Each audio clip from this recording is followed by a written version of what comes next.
no. You know, there's not a thing you can say to him either, Lola. Look, Lola wants to be nice. He likes to get along with everybody. I don't.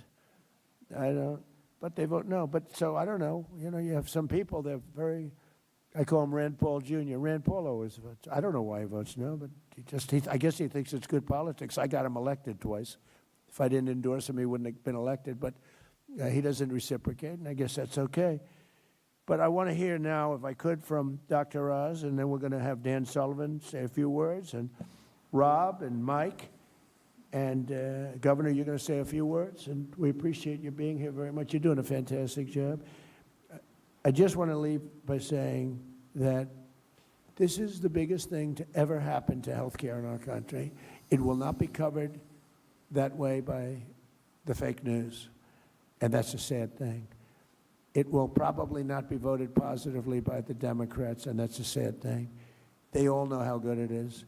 I think we can make health care into a Republican issue because the Republicans are going to be close to unanimous on this. It should be unanimous. Maybe we will be unanimous, but it'll be close. But we have a small majority. We probably need a little bit of help from the Democrats. So whatever we can do, we're going to do it. It's the biggest thing to happen to health care, maybe from the beginning. So, Oz, would you take it away, please? Thank you very much. Mr. President.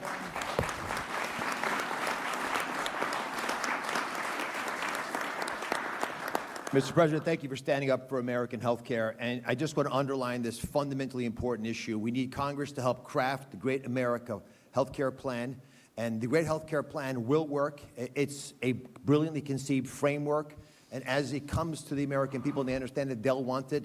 And it should represent the analogous situation, similar to what you did so brilliantly last spring with the Working Families Tax Cut legislation that the President mentioned, has created the Rural Health Transformation Fund, which is why we're here today. I want to put a little bit of texture around why this is such an important issue, because the Rural Health Transformation Fund is the largest investment ever in American history in our rural communities. Yeah.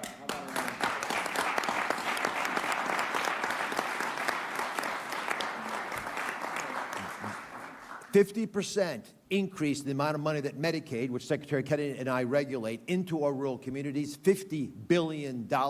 You can do the math, it's $1 billion per state, and that's an important factor because it got them competing. There are 60 million rural Americans, and these folks do not have access to the same care that's available in urban and suburban America. Their life expectancy, if they're in a vulnerable situation, is 9 years shorter, because your zip code actually is your destiny. It determines how long you're going to live, and we can make a dent in this because the high rates of chronic disease and other ailments that plague our rural areas are often driven because they don't have access to care.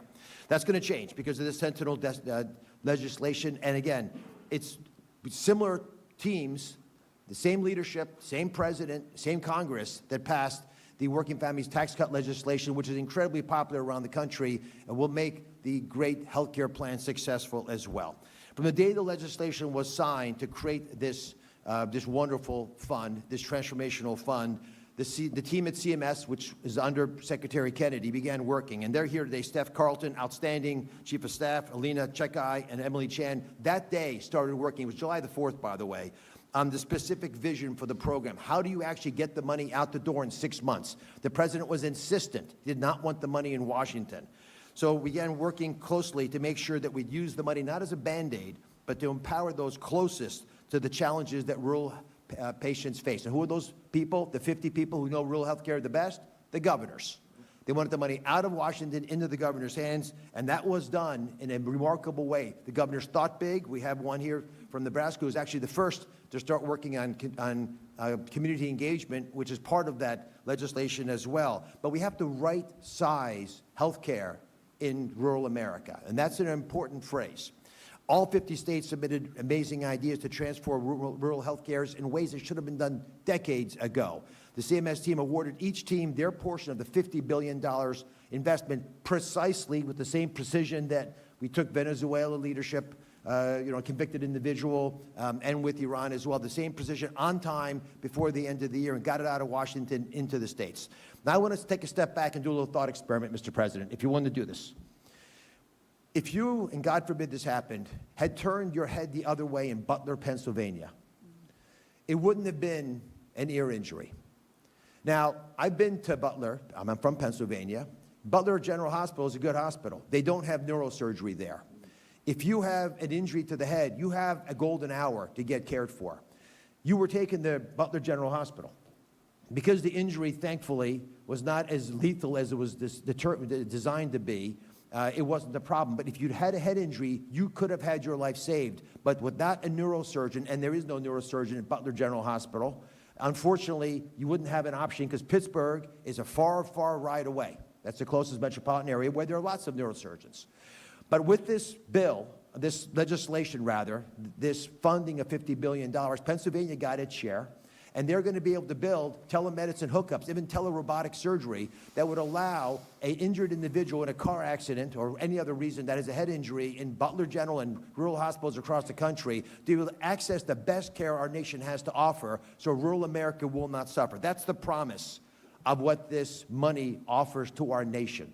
It's not just paying the bills, it's not just picking up the pieces, it's actually transforming using technology we have widely available in urban America, the way we save lives in rural America. Each state competed aggressively because for $1 billion, Mr. President, you'll fight pretty hard. And they gave us brilliant ideas that they're talking with each other about. So we're actually creating teams that now across state lines will connect because they're all Americans and they base their advances on several pillars. Secretary Kennedy can talk about MAHA because there's MAHA elements to this as well, but very precisely sustainable access. We ask states, how can we bring top care closer, like in the thought experiment I gave you for Butler General? In Pennsylvania and North Carolina, there are regional spoke models, which and hub and spoke means you've got a big hospital in the city and they adopt or work closely with some rural hospitals to solve the challenges of fragmented care. And that actually works. You share administrative back office work, you group purchase your stuff, you save money, you exchange medical records. Alabama has no OBGYNs in many of their counties. So they're doing something pretty cool. They're actually having robots do ultrasounds on these pregnant moms. So we can actually get those images back to the big center so we know if the child has a problem and we know if that mother's at risk. We have one of the highest maternal mortality rates in the world, in the country with the best medicine in the world. It's often stated, people ask, does healthcare stink in America? Well, they don't like it. Would you leave America to get healthcare elsewhere? Nobody leaves. We have the best health care if you can get to it. We don't want rural America left behind anymore. As an aside, by the way, we've talked about the most favored nation drug pricing. One of the first companies and areas we used most favored nation drug pricing is fertility drugs. That's why we're going to have so many Trump babies, because we've dropped dramatically the most expensive part of the fertility space. And so America no longer will pay so many times more. In that case, it was 10 times more for the same fertility drugs that they're available for moms who want to get pregnant in Europe. I want to thank Terry, who's here as a nurse practitioner, Andrew, who's a doctor, West Virginia, New Mexico. They're representatives of the workforce in rural America. But there are only 2 of them here representative because we don't have enough people working in rural America. It's a big challenge. So Delaware is creating its own medical school, their first ever medical school in a rural part of the state. So that can get more local talent that will stay local in those parts of Delaware. Michigan is launching the high school to healthcare pipeline grant program. They want to take kids out of high school in Michigan, local rural communities, and get them into the system, get them trained as nurses because they'll stay home because they're from those communities and they'll save lives for decades there. These are the types of programs that can get our rural communities and economies up to high gear and keep it that way long after this 5-year funding is done. And finally, tech innovation. Rural communities would benefit the most from high-tech advances, like we just discussed, as possibly if there was a head trauma case. Many states want to partner with our CMS data interoperability network. It was created by Amy Gleason, who spearheaded so much of the technology transformation in our government. It's going to support the president's pledge to provide transparency that he mentioned as part of the great health care plan. And Congress can ensure these are all available for decades to come if we can get this legislation through. As in the tech innovation forefront, just to give you a couple examples, Texas and Hawaii are making targeted investments in statewide telehealth, so everybody has telehealth. The best doctors for the best knowledge available where you are. We'll meet you where you are. If you're a vet and depressed and you're thinking of taking your life, we'll be there. Just let us know you're in trouble and we'll help. Alaska wants to deploy, and I'm going to hand it to Senator Sullivan in a second, wants to deploy unmanned pharmaceutical distribution kiosks and drones that will deliver medications, because in the North Slope of Alaska, you can't get there this time of year. So these technologies, they exist. Why we use them in Midtown Manhattan? We should use them in rural Alaska. This administration is committed to collaborating with all 50 states, all 50, red and blue, all 50 states, to carry out bold plans to tackle the challenges that local communities face. We're not pouring funds blindly, however, into a broken system. We're going to carefully, precisely, as the President said, target this investment. With healthcare fund running rampant, and I was in Minnesota this week, Mr. President, it's worse than we've heard, but Minnesota, pardon the pun, is just the tip of the iceberg. California is the varsity team when it comes to fraud, waste, and abuse. We're not going to let that happen. We want transparency for this $50 billion investment. We owe it to Capitol Hill, we owe it to this President, and we want accountability to be a top priority. For that reason, we've created an Office of Rural Health Transformation at CMS for long-term oversight. The office, led by Alina Chekite. Alina, again, was one of the people who helped create this program in the forefront, will guide, she was in the first administration, Mr. President. She's going to guide states in implementing their rural health transformation plans, coordinate all the federal and state partnerships, making sure there's appropriate oversight. In addition, every single state is going to have a dedicated project officer. We will be there with you. We're going to help you. Please engage us. You've got lots of lives at risk. It's a true state-federal partnership, unbelievable, extraordinary milestone for healthcare. Your zip code will no longer dictate whether you have excellent healthcare. Your zip code will no longer be your destiny. It's not going to dictate your life expectancy. Mr. President, I cannot thank you enough for the leadership that it took to get this $50 billion investment in rural healthcare. They don't make a lot of noise. They just want to get the job done. You stood up for them in Congress. God bless you for making this possible. Please do it again. Please do it again for the great health care plan. Let me hand it to Dan Sullivan, who's a spectacular member of the Senate, and obviously Alaska, they're pretty rural. Thank you, Dr. Oz.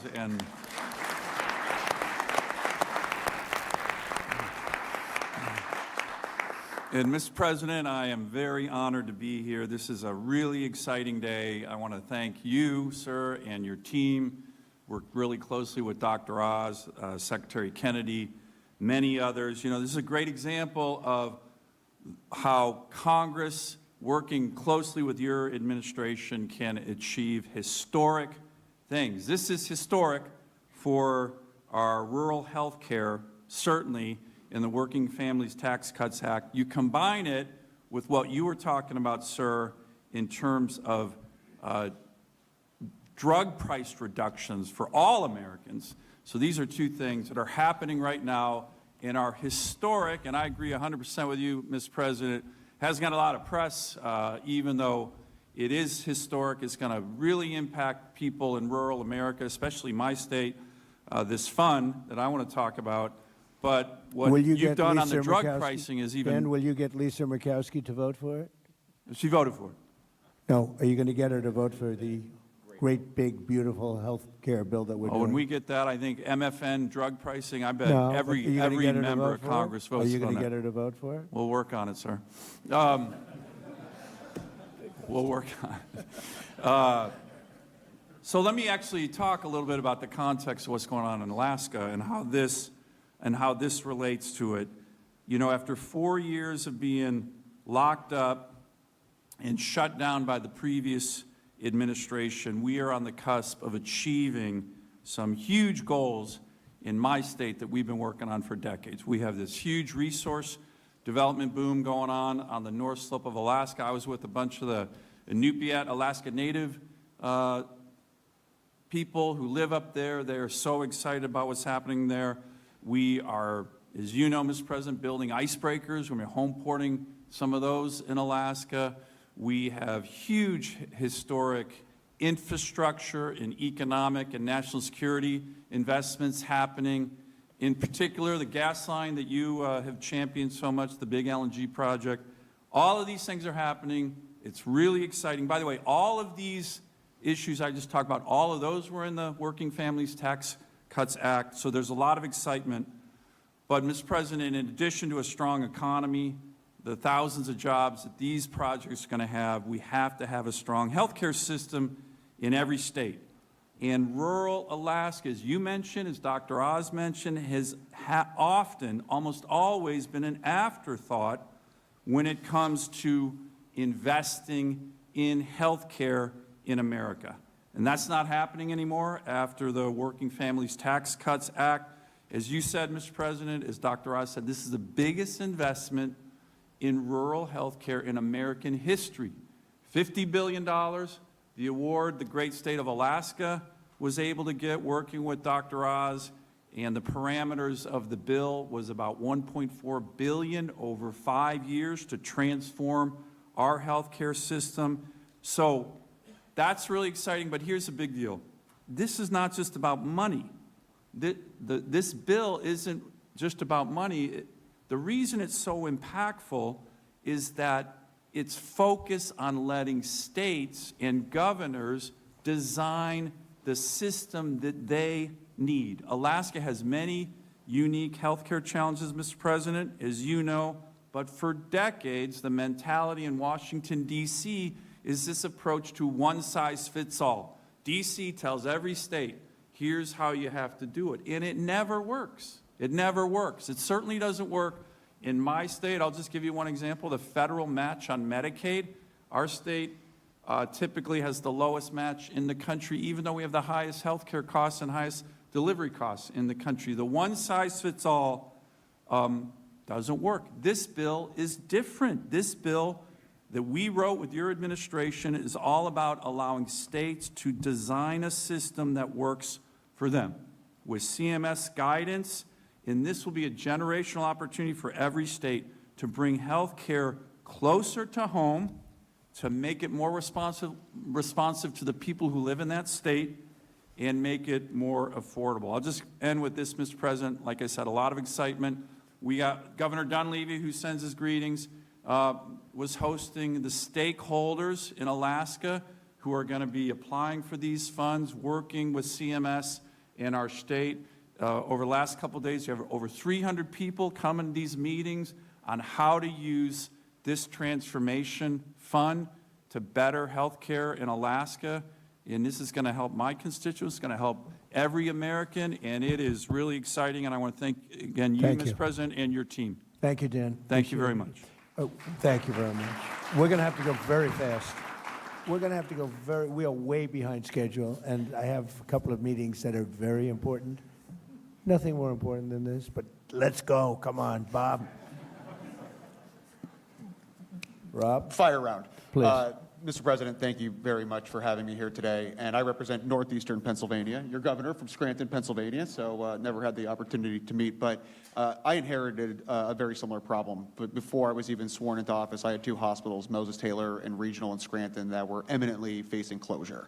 Right. And it's been, and working with Dr. Oz, Administrator Oz, and the CMS team has been absolutely incredible on so many levels. And thank you again for intervening and shepherding us through that process. But when you're looking at Pennsylvania, we're going to receive over $193 million. In 5 years, it'll be over $1 billion for the Commonwealth of Pennsylvania. And when you think about northeastern Pennsylvania, clinics and regional hospitals, rural hospitals are the backbones of our communities. So making a targeted investment that is not just going to Band-Aid over poor operational procedures, it's going to actually transform rural healthcare. That's what we are so excited about. Pike County in my district is the largest growing county in the Commonwealth of Pennsylvania where there's not a hospital. The nearest commute to a hospital is over 55 minutes away. So these are going to be funds that will be so imperative. The unprecedented investment is going to be incredible, and thank you for having me up here and being a part of this journey. Thank you, Rob. Appreciate it. Thank you, Mr. President. This is a great opportunity to be here with you and your team. Dr. Oz has been a tremendous asset. The $50 billion commitment to rural health transformation is critical. New York State is going to see about $212 million in the first year, which is vital for workforce development, access to care, primary, behavioral, maternal, emergency, telemedicine, et cetera. How were we able to do it? Because we rooted out waste, fraud, and abuse in the system. Democrats will just say we cut $1 trillion in Medicaid. That's not what we did. We said you need to be eligible. You need to be a citizen. You need to work if you are able-bodied without dependent children. We reined in the provider tax and state-directed payments, which have exploded over years. And we are taking this money, not only preserving Medicaid for the IDD community, our seniors, our children, our single mothers, but we're investing it in rural health.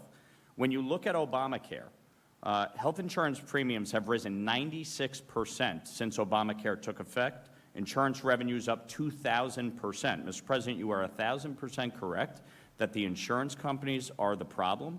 They wrote Obamacare, it's to their benefit, and the American people are being screwed. And so we can get a bipartisan agreement on what you are trying to do.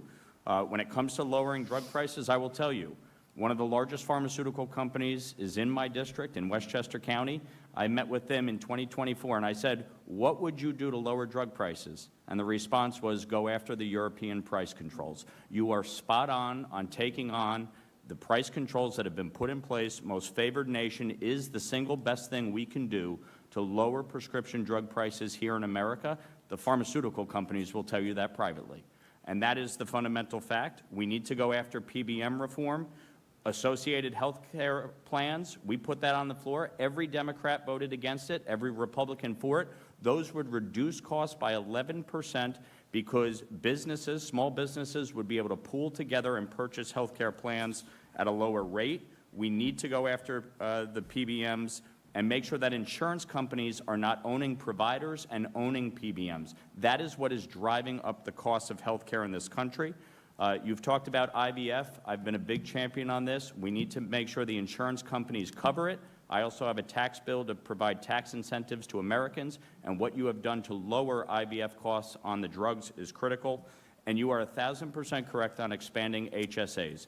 I fundamentally believe that we can address the issues with Obamacare, make sure that the American people have access to care at a lower rate. We can get a bipartisan agreement to address the EPTC with expansion of HSAs so that the money goes to the people and not the insurance companies. We are committed to working to get this done, and I thank you for your leadership. Thank you, Mike.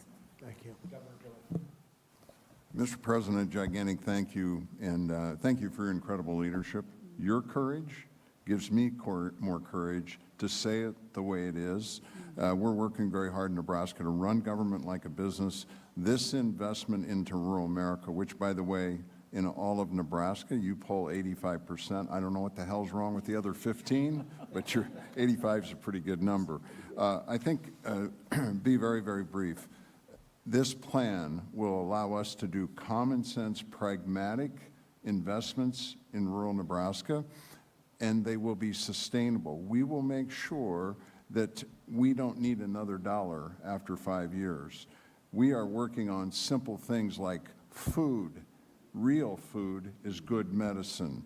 We're working on making sure that all of our veterans, Nebraska is 500 miles long, 250 miles wide, no longer are veterans going to have to drive to Omaha to get care. We're going to take care of our veterans at home. Investments in technology so we can educate our children in rural Nebraska to provide health care are really, really important issues. And I think that the other is we've developed what we call 6 Regions, 1 Nebraska, and that will focus and take advantage of those. So we're working on what we have and then being able to use these resources to also help us with mental health and drug care as well. So we're incredibly grateful. Nebraska, we work hard. We're about faith, family, hard work, the American dream, and we don't ask for much help in rural Nebraska. So we're really grateful for this investment. Thank you. Thank you. Thank you. Thank you for being here. 1 minute. How about 30 seconds? How about 30 seconds, sir? As a small-town kid from Glen Rose, Texas, population 1,200, where I grew up, what you are doing today changes everything. And on behalf of our farmers and our ranchers in rural America, it is a new day, and we're so grateful.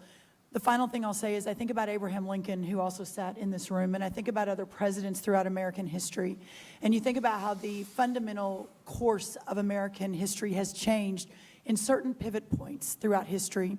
I think about you as the peace president, 8 wars solved, more coming. I think about you as the security president, a border that is secure for the first time and more than any time in American history. I think about you as the prosperity president. We talk about, Kevin, wages going up. We'll give poverty her more coming than down. 1 minute. In fact, Oh, no, I'm almost done. she I'm can, almost no, she done. can speak as long as she wants. Almost done. The prosperity president and what's happening. Think about you as the affordability president. Everything is coming down. Inflation is coming down. The cost of groceries is coming down, fuel, housing, et cetera. And sir, today, in the last 2 weeks, you will go down in history as the greatest president for the health of this country in history. Think about our new dietary guidelines from Bobby Kennedy and I, but with your leadership, putting real food back in the middle of our health care conversation. Whole milk for healthy kids with those dairy farmers 2 days ago. We were in Pennsylvania talking about it yesterday.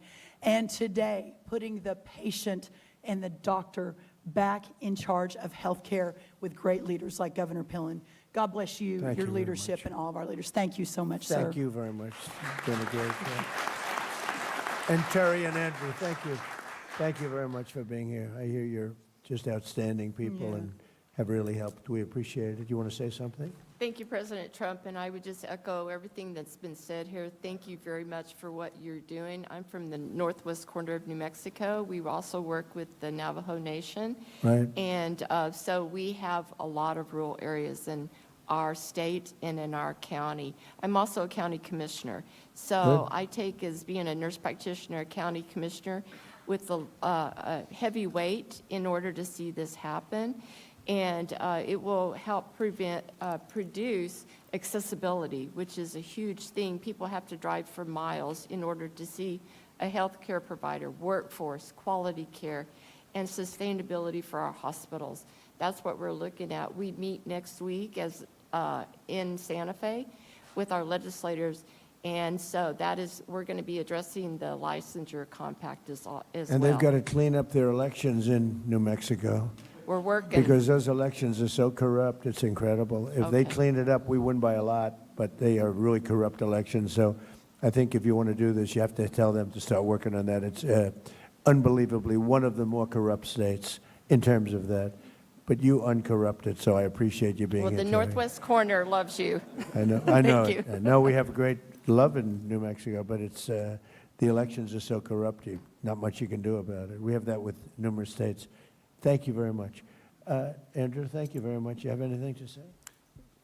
Mr. President, thank you for having me here today. It's an honor to be here to represent my community. I'm from Northwest Georgia. I grew up in West Virginia. To represent my colleagues and my profession, it's truly an honor. This is so important to our patients, to put the physician and the patient back together and take everything else out of the middle. I practice in cardiology. Having efficient, effective, high-quality care is so important, and time is of the essence, and patients need to be able to have close proximity to their doctors to get the care that they deserve. Quality of care shouldn't matter about the zip code. We should be able to do what we are best at and take care of our patients on an equal playing field, and this certainly helps that.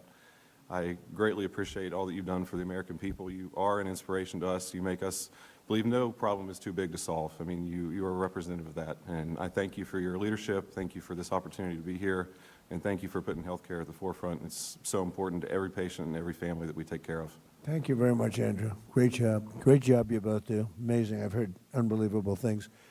And doctors in particular, thank you very much for being here. We very much appreciate it.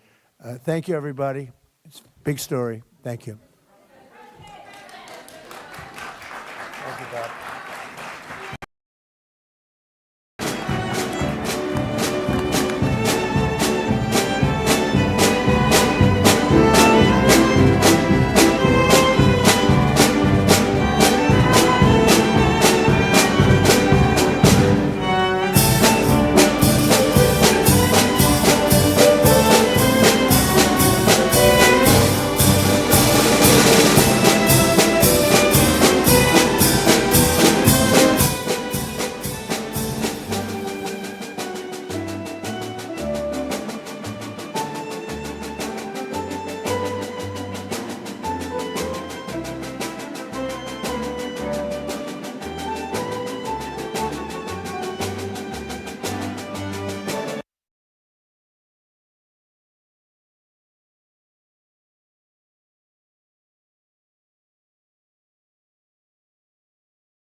administration's response has made it abundantly clear that public safety is not their priority. When my colleagues and I visited the Whipple Detention Center to exercise our legal right and constitutional duty of congressional oversight, we were unlawfully denied access. In the wake of Renee Good's killing, state officials at the Bureau of Criminal Apprehension expected the same collaboration with federal officials that they experienced following similar tragedies like the mass shooting at Annunciation Catholic School and the assassination of Speaker Melissa Hortman and her husband Mark Hortman. Instead, the FBI has shut them out, and now pressure from Trump's DOJ to pursue Renee Good's widow has triggered a mass exodus in the U.S. Attorney's Office. The administration's pattern of behavior flies in the face of the values foundational to our democracy and to our country. Federal agents swore an oath to our Constitution and should be above reproach, and the checks and balances of our co-equal branches of government are indispensable to upholding the freedoms guaranteed by our Constitution.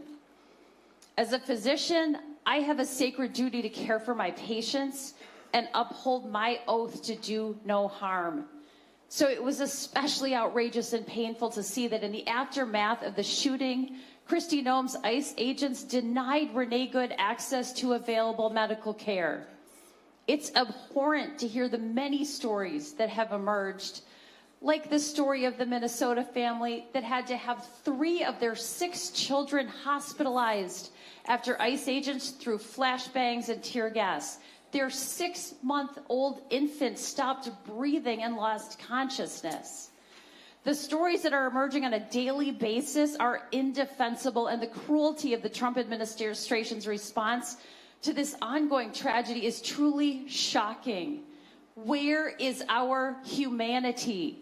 This is not what the United States of America should stand for. I'm here in the Minnesota State Capitol to send a clear message to those endangering our community. Enough is enough. This is beyond politics. This is beyond partisanship. I think of Speaker Melissa Hortman every day, especially during these challenging times. And she would say that this is a moment when we have to take off our red jerseys and take off our blue jerseys and put on our Minnesota jerseys. We have to come together to protect our state and its people. So I extend an urgent plea to Minnesota's congressional Republicans to finally side with the people of Minnesota, stand up to this president, protect our communities, and restore peace. We have a congressional responsibility and a moral obligation to see that justice is served and our community is protected. I see that my time has elapsed.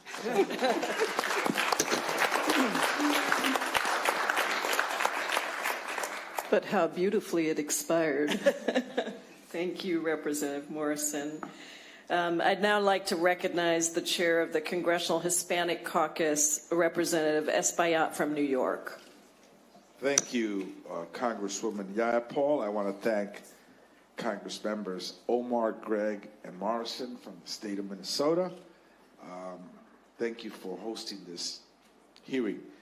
ICE shows up in cities across the country uninvited, masked, anonymous, no first name, no last name, no shield number. ICE summarily denies people their fundamental rights, stopping, cuffing them, arresting them, detaining them, and deporting them. Green card holders, TPS recipients, DACA recipients, farm workers, and even U.S. citizens with no criminal record. ICE illegally denies us, members of Congress, the right to exercise our oversight powers by denying access to detention center. ICE has shifted to community-based arrests in public places and work sites by 255%. ICE violates sensitive locations, places of worship, schools, and hospitals. ICE engages in deadly force, shooting and killing Americans, such as the tragic shooting of Renee Good at point-blank range. ICE is an aggressive, violent weapon In fact, it has turned to be a deadly weapon. ICE must be dismantled. So my question to each one, a yes or no question. Mr. Mayo, do you think ICE should be dismantled, yes or no? I think ICE needs to leave Minnesota immediately, and I think that Congress needs to be able to not continue to give them a blank check to continue to increase their size, and there needs to be laws that put transparency, accountability, and significant changes to the way they operate. Ms. Patty, do you think ICE should be dismantled? Yes. Chief McCarthy, do you think ICE should be dismantled? What he said. Ms. Gonzalez-Avalos, do you think ICE should be dismantled? We need safety and security, and that's not what ICE does. Mr. Hussein, do you think ICE should be dismantled? Yes. Okay. ICE must be immediately dismantled, and sensitive measures must be taken up, like unmasking agents, respecting sensitive locations, implementing a body camera program, adhering to comprehensive training that restricts deadly force and ensures mental fitness, enhances background check, and improving hiring standards. But it is a deadly weapon. The testimonies that we've heard here today is that ICE has become violent and deadly across America. Ms. Gonzalez, I want to ask you, because I heard from some of my colleagues that were asked, they have gone after the Somalian community here. Many in the Somalian community, as we heard testimony today, are already U.S. citizens. And that a good number of the people arrested and on their way to deportation are Latino men. So I want to know if you have any numbers to share with us, or what is the status of that? Well, we don't have precise numbers because they don't want the traditional ways in which we could do visitation, in which our Congress, men and women from the state could help us finding data, are not longer available. But what we see on the ground is that ICE officers choose ethnic corridors where Latino and Somali communities live together. They have also unlawfully arrested Native Americans, indigenous, Lakota and Anishinaabe citizens of Minnesota Makoke, and the racial profiling that goes onto that has not been an exception of the power that they use on the ground. We believe that the vast majority of the people that they have detained to this day are indeed Latinos, but it's predominantly men, but they have arrested women, they have arrested children, and some of the women that they have arrested are also pregnant. Thank you so much. Thank you. Thank you. Thank you, Representative Espaillat. I'm now going to go to members of the House Judiciary Committee, and we're going to start with Representative Hank Johnson from Georgia. Thank you, Representative Jayapal, and I thank you and Representative Omar for holding this very important hearing. And I want to thank all of the people for coming out today. I want to thank our panelists for their testimony. I am in awe of the courage, the unity, the fortitude to resist, and the warmth of the hearts of the people of Minnesota. You set an example for the nation and the world. Mr. Mayel, I want to talk a little bit about how the United States Supreme Court laid the foundation for what is happening in Minnesota with respect to Fourth Amendment issues when it ruled in the on the shadow docket, Noam versus Vasquez Perdomo, a opinion docket, which held that apparent ethnicity could be a relevant factor in federal agents' decision to stop and question someone about their status. How did that lay the predicate for the what's going on in Minneapolis and St. Paul, Minnesota right now? Thank you, and thank you for the question. And I just also want to say a quick thank you to, I know everyone who has come out here. I know you all are showing up at, detention sites, at Know Your Rights presentations, and at, hearings with immigration courts. And I thank you for all of your courage and all you are doing. It really is impactful, and we see it all. The Perdomo case, thank you for bringing that up. I know a lot has been made of this Justice Kavanaugh's concurring opinion. It's important to note that this was on the shadow docket. It was a temporary order pausing a lower court injunction. It does not create new precedent or overturn prior cases limiting racial profiling. The decision is with no legal rationale from the majority of the court, and that constitutional protections remain in place, even though this decision should be, this opinion should be criticized for what it was projecting. Well, I mean, it seems like it opened the floodgates for racial profiling in this town. Isn't that correct? Well, so, I would say that the opinion certainly deserves to be criticized. And there was a great deal of racial... Anytime you issue a shadow docket decision and an opinion on the merits of the case before it's actually been briefed and argued before the court, and you lay down such a principle like Kavanaugh laid down, it has given rise to what we call Kavanaugh stops. And it's taken place not just in Minneapolis, St. Paul, but it's starting to take place around the country now. Of course, the case arose in California, Los Angeles. But let me move on from there. These Kavanaugh stops have not been limited to just jacking up Somali-looking people. It's gotten much broader than that. Would you comment, Chief McCarthy? I'm afraid I can't. I've never heard that statement before of a Kavanaugh stop. But in Minnesota, all law enforcement officers in Minnesota are prohibited from using race as a determining factor for any sort of stop or detaining someone. Thank you. I yield back. Thank you, Mr. Johnson. I'm now going to go to members of the House Judiciary and the Immigration Subcommittee, the members that serve with me on the subcommittee, and many have been at every hearing we've done. We'll start with Representative Mary Gay Scanlon from Pennsylvania.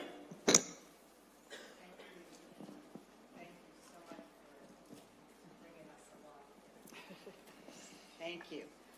Look, 9 days ago, the nation was horrified to see almost in real time the shooting death of Renee Good, 37-year-old mom, a U.S. citizen, at the hands of federal agents. Equally horrifying was that before the woman's identity was even known, before the facts were known, the Trump White House pronounced that the woman was a domestic terrorist and that her killing was justified. This wasn't an isolated incident. For the past year, the administration is engaged in a reckless and escalating deportation and propaganda campaign under the pretext of making communities safer. We've seen this administration trampling fundamental human rights, civil rights, due process, and terrorizing, as this community well knows, terrorizing communities. But until the shooting of Renee Good, many people weren't paying attention across the country. But when a federal officer masked shoots a 37-year-old mom driving a Honda Pilot with stuffies in the glove compartment and the family dog in the damn back seat, it caught the nation's attention, it caught the world's attention. My colleagues and I are here in Minneapolis because it's important for all Americans to know the facts, to understand the gravity of what's happening here and why we should all be concerned. The White House, using federal agencies and taxpayer dollars, is spreading division and despair, bringing madness to main streets, sparking conflict, and then pouring gasoline on the fire. And while today it's Minnesota, tomorrow it could be any other city or state or town that this administration decides to target.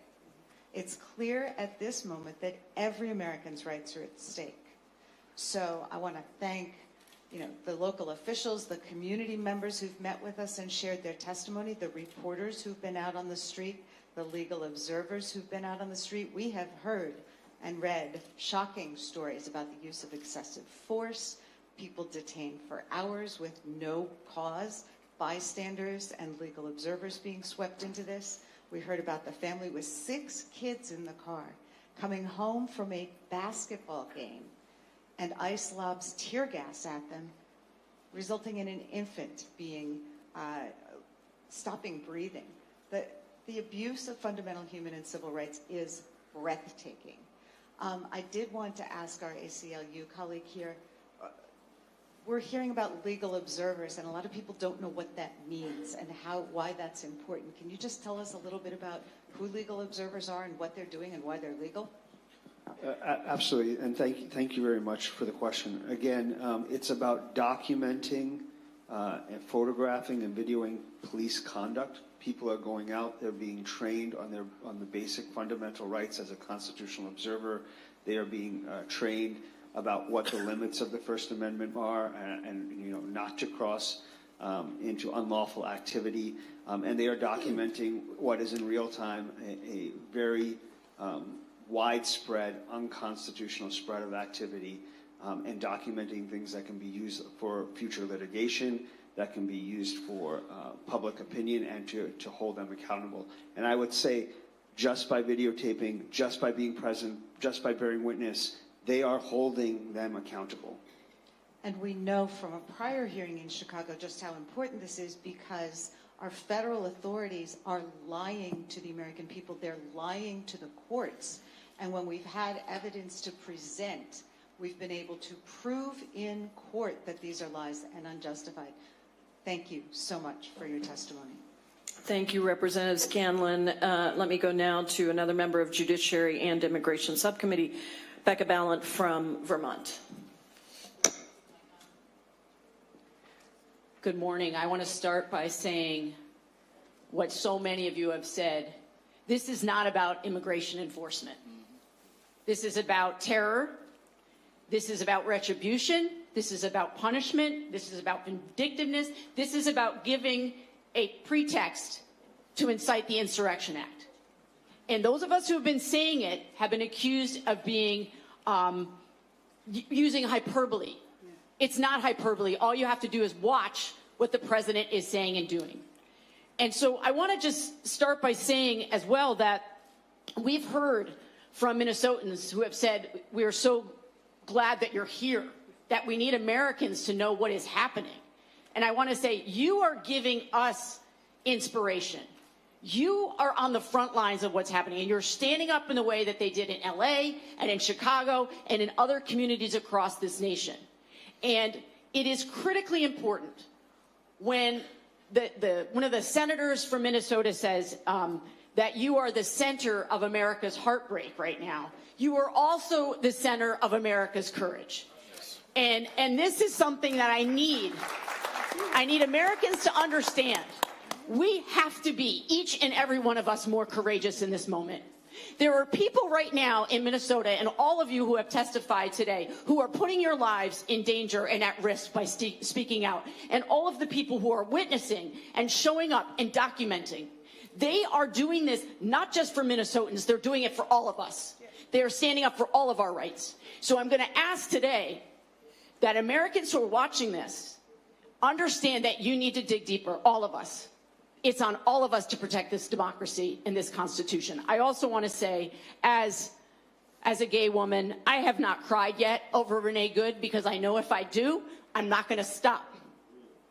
And I want to say to gay people across this country and trans people across this country, your lives are not worth less. And to immigrants, your lives are not worth less. And people of color, your lives are not worth less, no matter what your government is telling you. And I know my colleagues, many of you know, I call myself a scrappy little dyke for a reason. I'm not going to be intimidated. I'm not. And you're not going to keep any of us quiet. And I represent districts across this country. And I heard from Vermonters this morning texting me, calling me, saying, thank you. Thank you. Vermont is standing with Minnesota. And I know that's true for so many of us here. So look, I think I want to go back to something that Mr. Mael went over, because I think there's so much misinformation about what it is that we can do as Americans. Mr. Mael, are people allowed to tell immigration officers that they don't agree with what they're doing? Yes, you're allowed to do that. Is it legal to blow whistles and honk horns to alert people of ICE's presence in your neighborhood? Yes, it's legal to blow a whistle and it's legal to honk a horn. Is it legal to peacefully record ICE officers in public? Absolutely. And what about following at a safe distance ICE convoys and reporting on where they are? Is that legal? If you're obeying traffic laws and not breaking and doing any unlawful conduct, it's legal to be on a public road driving your car. So they are trying to tell us that we are not allowed to exercise our First Amendment rights. Yes. And they have given up the game here. What they've said is people are not being respectful enough towards law enforcement. And by that they mean they don't want us to be allowed to dissent. And I just want to say again, I'm so impressed by Minnesota. You have trained tens of thousands of constitutional witnesses here, and that's what we have to do across this country. Yes. And I yield back. Yes. Thank you, Representative Balint. Next, we're going to go to another member of the Judiciary and Immigration Subcommittee and somebody who was very important to organizing our hearing in the state of Illinois in similar circumstances, Representative Chuy Garcia from Illinois. Thank you, Ranking Member Jayapal and Representative Omar for organizing this really important hearing. And thank you, Minnesota, for standing up for the belief that all of us are created equal in this year that we celebrate 250 years of our country with that promise. Because what we're seeing in Minnesota today is a community defending and protecting itself from an authoritarian takeover that's spreading violence and chaos in the streets. But by now, none of this is new. The federal government lawlessly invaded Chicago last year, sowing terror, and in my district was the epicenter of their campaign of terror across the Chicagoland area. It was the same pattern that we're seeing here, flooding the streets with armed, masked goons who kidnap and assault our neighbors with impunity. ICE agents murdered Silverio Villegas Gonzalez after he dropped his kids off at school, and shot Marimar Martinez, a teacher, without justification, as the cowards in the White House and at DHS lied over and over again. This is not a coincidence. This is their playbook. Invade our cities, escalate violence against our neighbors, and incite our communities to justify brutality. But here's what became clear in Chicago, and what's become clear in the Twin Cities. Our communities are stronger and braver than the sadistic criminals that they have unleashed on us. In Chicago, our long-standing coalition of community groups has mobilized to protect our residents and to make sure that they know their rights. You're doing that right here.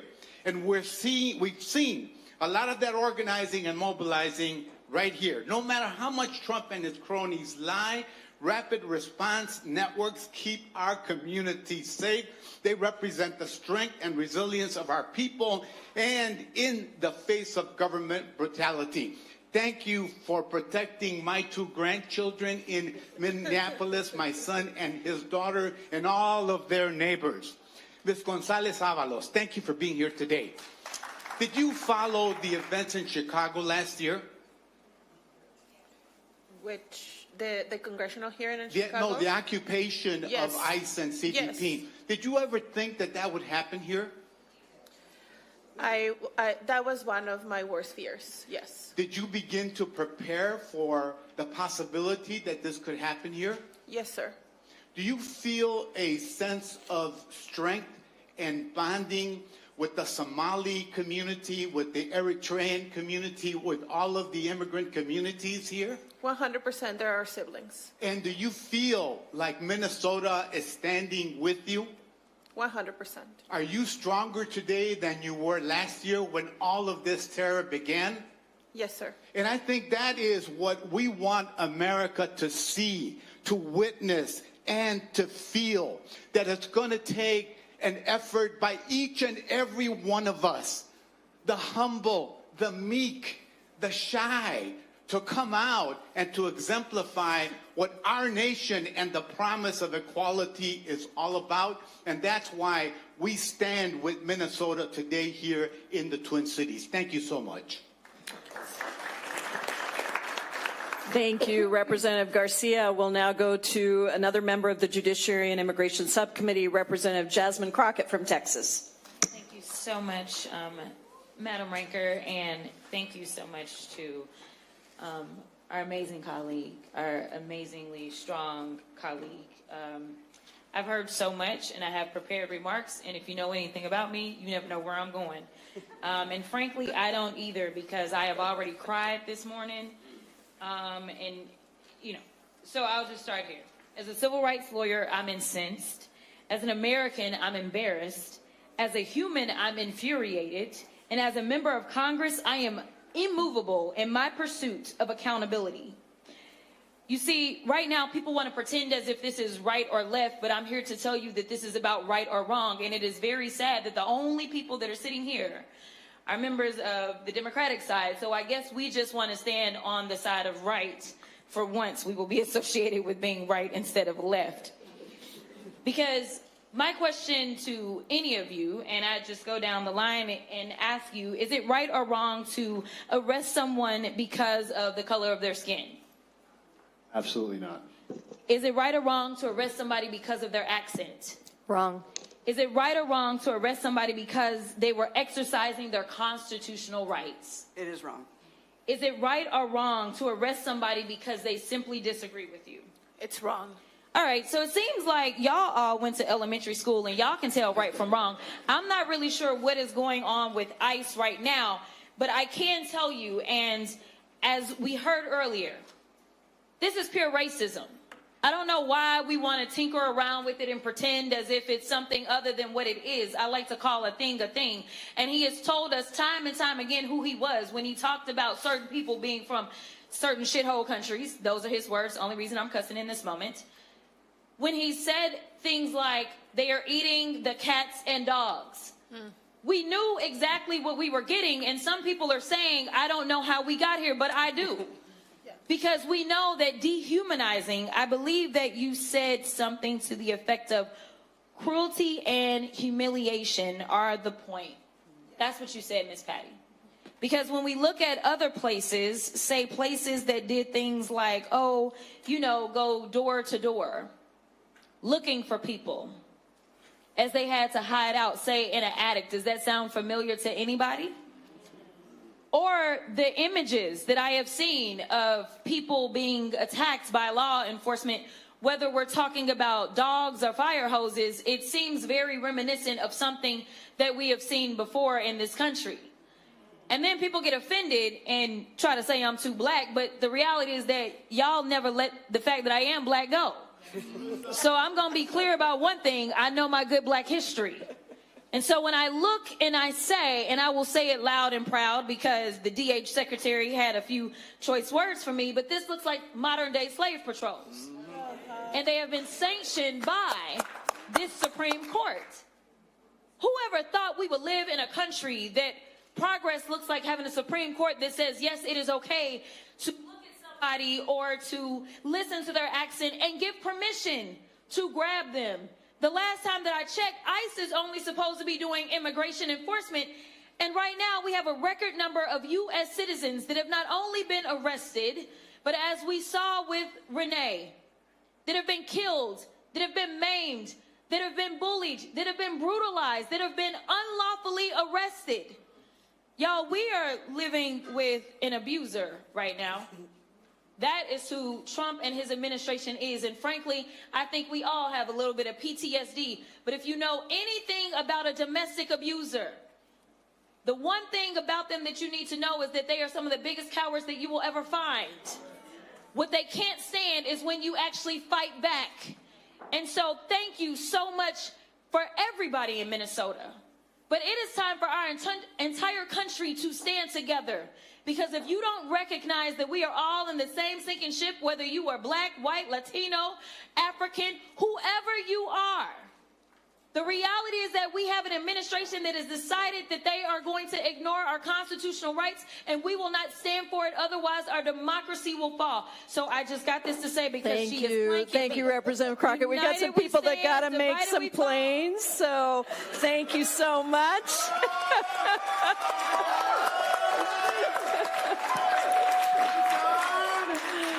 All right. Thank you, Representative Crockett. I'll now like to recognize Representative Tlaib from Michigan. Thank you so much to the Twin Cities and the state just for welcoming us and allowing us to come here and have your back, because we do.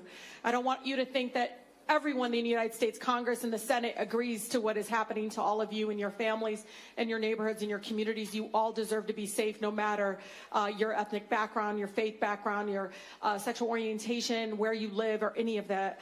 But it is shameful. You know, I come from the most beautiful, blackest city in the country, the city of Detroit, where we birth movements. But today I am seeing a movement being built right here in Twin Cities. And it is reminding us that our government will not save us. It is only us. We've been taught through history of that. You see our corrupt Supreme Court literally enabling and emboldening the fact that they can now go around and racially profile and target people based on what they look like and where they work. I do want to share this and ask some of the directors. DHS used neo-Nazi anthem for recruitment after the fatal Minneapolis ICE shooting. This is from The Intercept. And the federal government is openly embracing white nationalists online content, including in a recruitment post after ICE agent Jonathan Ross, I'm going to say his name, killed Renee Good. In this, it says less than 2 days after ICE shot Renee in Minneapolis during the controversial, of course, what happened with Department of Homeland Security's official, DHS, the Homeland Security's official Instagram, I don't know if you all know this, made a recruitment post.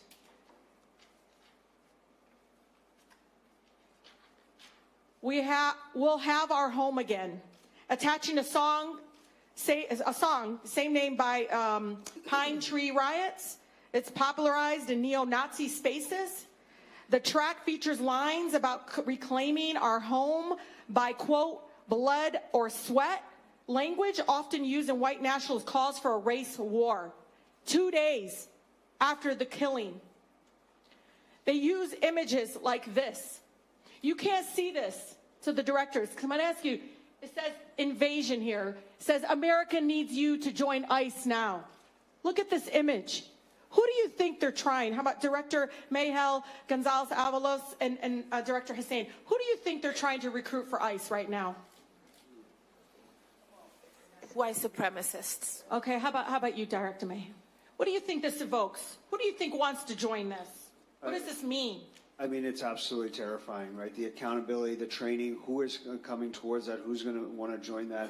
And I think it is an absolute product of the $170 billion that they are looking to spend and fill and use. And as they ask for more money now, they really needs to be restrictions on how all of this is done. We'll have a home again. Like, this is, Patty, look at this. We'll have our home again. What does that evoke in you when you see this? It literally, when I see it as a Muslimah, as a Palestinian, as a child of immigrants, I see that this is something that is evoking, like, I'm not welcome here. It is very clear what is intentionally happening here, and I think I want my colleagues to know this. In Southwest Detroit, where I was born and raised, we've been complaining about ICE since 2010, even since its inception.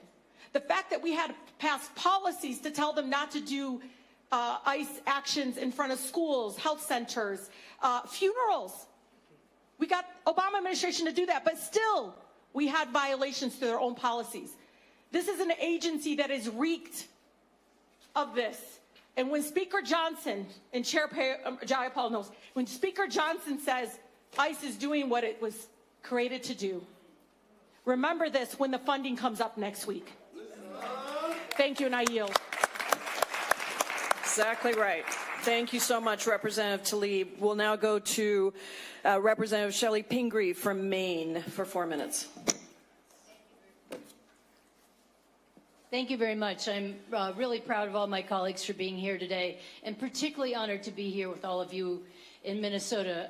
I was born in Minnesota. I lived here until I was a teenager. Some of my family is here with us today, and almost all of my family still lives in Minnesota. So yeah, sure, you betcha. Glad to be with you. But I am a Mainer through and through, and we are here today in particular because we are very worried about what's about to happen in our state. We have no idea why we have been targeted as the next state, but our state has been on alert for the last few days. ICE agents are starting to move into hotels, and all the rumors have them starting their operations in the next few days. So while I would like to talk to you a lot about the state of Maine, I really want to use my time to hear your advice to us.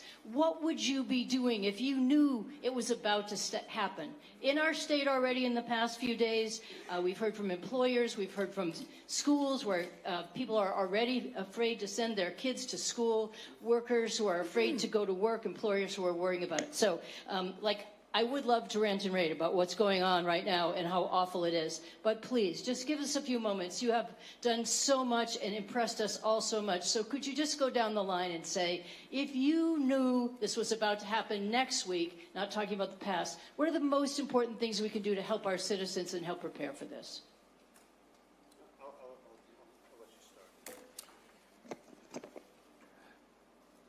I will start by saying pray. Thank you. I think in this moment, I call upon our nation and everyone to pray for our nation, because we call on a higher power to intercede with divine intervention in this moment. After that, organize like hell. Yeah. Organize number one. The organizing that matters and that is making the difference is when people embody and bring to light the constitutional rights. Their First Amendment right, their Fourth Amendment right, and at some point the 14th Amendment right, because we know that's also being challenged. What does that actually mean to leave that fully in the public, to embody those, to the North Star of what it actually means to have a saying, what that actually means to hold your government accountable, what that actually means to hold power to its greater potential. That's what constitutional observers are doing. They're bringing things into the light. We regular people, it's regular people. We are the light. Great. Constitutional observers, regular people. Love to hear from the police chief. Thank you, ma'am. In Mendota Heights, we say community is what keeps community safe. And when our police act ethically, we get to be part of that community. And so for police departments that are facing this, I would first clarify with our officers what we're legally able to do and not able to do. I would clarify with our community what we're legally able to do. And I would remind all of our officers that we have a duty to intercede when we see excessive force being used. Thank you so much. Ms. Patty. I would encourage people to start talking to their neighbors, get to know your neighbors, get localized or organized on the hyper local level, start donating to funds, mutual aid funds to get supplies and food to people when people of color are needing to shelter in place, start getting school parents to organize when to do patrols around each other's schools, because it's part of defense, but also the fabric, the social fabric that is building is going to help us for the long haul in this fight against fascism. ACLU. Know your rights, find your community, exercise your rights, and the ACLU has litigated these issues, warrantless searches, racial profiling, targeting protesters, observers throughout this country, and we will continue to do that. Thank you all for taking the time to be here with us.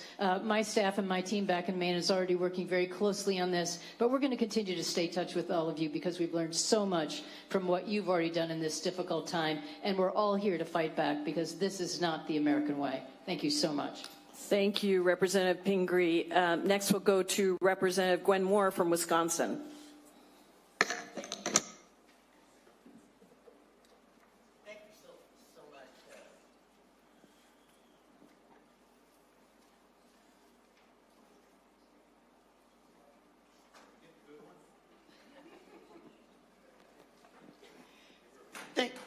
you so much, Chair Jayapal. You know, we're here on MLK Jr. weekend, so appropriately. People say, Gwen, you know, my family, I had plans with them today, and they said, why are you in Minnesota? And that's, as Martin Luther King Jr. said, injustice anywhere is injustice everywhere. And so that's why I'm here. Mr. Mayo, I listened carefully to everything you said, and it was like a fingernail, you know, scratching on a blackboard to continue to hear you talk about what was unconstitutional, what was illegal, blah, blah, blah. And I was so happy that my colleague from the Judiciary Committee asked you about the shadow docket, the Kavanaugh doctrine of reasonable suspicion. And so I am wondering, can you tell us what is the threat of this probable cause being subsumed by a reasonable suspicion and that becoming the new standard of care? Well, thank you for your question. I should say, you know, these issues are being litigated currently, but I would say probable cause is a standard. You know, reasonable suspicion is not the standard. I mean, but what was his raison d'etre? I didn't read it. I'm not a lawyer. I mean, I feel nervous that the Supreme Court justice even came up with this, and I'm fearful. And so I understand. I don't want to minimize at all how powerful rhetoric is from federal officials, from the top of the administration, to incite and to demonize and to create an environment of hostility. But I also do not want to give a single justice's concurrence opinion in which no other justice joined in a case that is very early in litigation too much weight. Because racial profiling is not allowed. Race alone cannot justify or stop, and we will continue to litigate that, and we are confident that we will be successful. I was sitting next to Representative Jayapal before she left, and she shared with me an article that she put on display here. And I know one of them had said, you know, one of us, all of you. And I noted that the criminal activity that's been unearthed here in Minnesota among Somali people is like 1/10 of 1% of the Somali community. And I'm wondering if that is is that a legal standard that we can expect to be adopted in other places, and also by law enforcement in places that are not in Minnesota. So which legal standard did you ask? Well, it's one of us. What does that remind you of? One of us, all of you. Oh, I think I understand your question. I mean, some of the language and the kind of the message that we're hearing, there is explicit, there's even more explicit racial animus coming. We don't, that we have heard coming directly from the president's mouth. Right. Let me ask Chief. Let me ask Ms. Gonzalez, the 26,000 trained observers. I just need to give you my cell phone number. I'll do that. Chief McCarthy. You just said a moment ago that are you able to protect citizens from ICE, or do you have to stand down when they're making their arrests? Thank you for that question, ma'am. We cannot interfere in a lawful arrest, and we have no authority or ability to force them to answer our questions. We are in a position in the Twin Cities, and I know it might be different outstate, where we're not even being informed of these activities. So we find out about them after the fact. But we have to treat any law enforcement agency as if it's acting lawfully and ethically, and that is the pinch that we are in right now. Thank you. My time has expired. Thank you. I yield back. Thank you, Representative Moore. Now like to go to Representative Val Hoyle from the state of Oregon.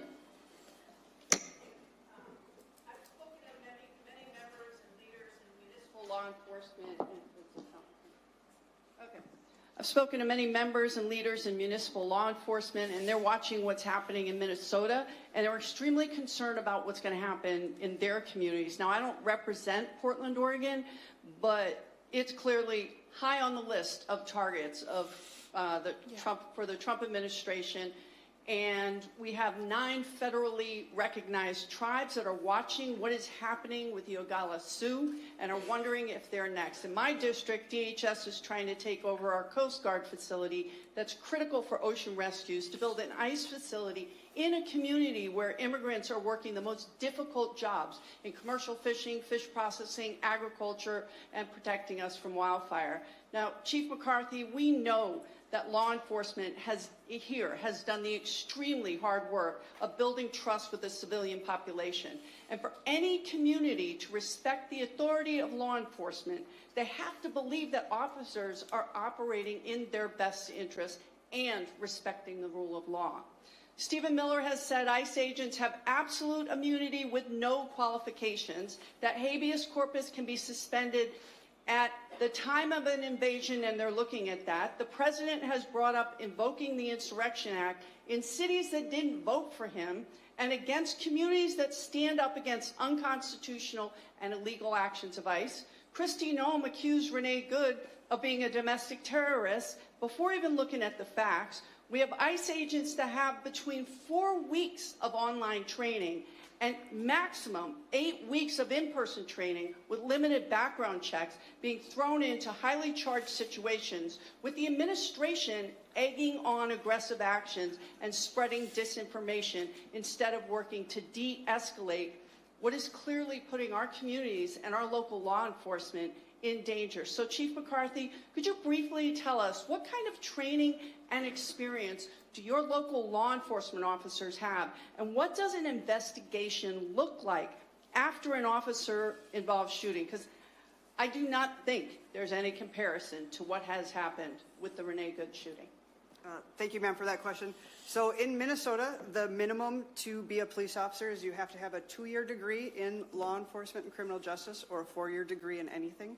Once you've obtained that degree, we go through a skills-based program that is supervised by the state, and that's anywhere from 3 to 6 months. Then you are eligible to be licensed.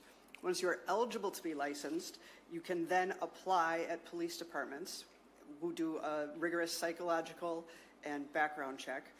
Once that is done and you are hired, you then go through a training period, which again is another anywhere from 3 to 6 months, with a minimum of 1 year probationary period.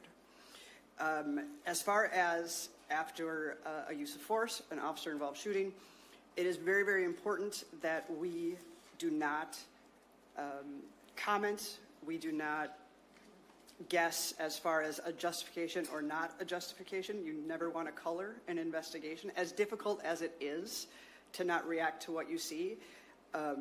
Professionally, it is very, very important that you don't give an indication if something is justified or not justified until all of the facts are brought in. It's very thorough, and only then does that legal determination get made at the end of a thorough investigation. All right, thank you very much. Know that we're standing with you, and the Trump administration's use of force was meant to get people to back down, and the longer that you can stand up with our support, the better chance we have of making sure that this stops. We stop this in its tracks. Thank you all for your words. Thank you, Representative Hoyle. I'd now like to recognize Representative Glenn Ivey from Maryland. Thank you. Now, you run pretty fast Yes. there. Poor woman. I want to thank Representatives Jayapal and Omar for putting this together. I want to thank the witnesses for not only testifying today, but the outstanding work you're doing in the community.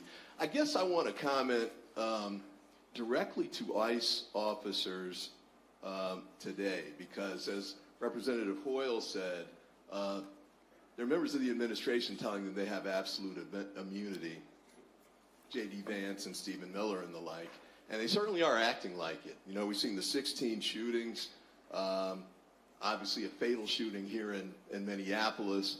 I think the mayor testified there have only been 4 shootings here. 2 were done by ICE officers. And based on what I've seen and heard, including some instances in my area in Maryland, they're acting like they're above the law.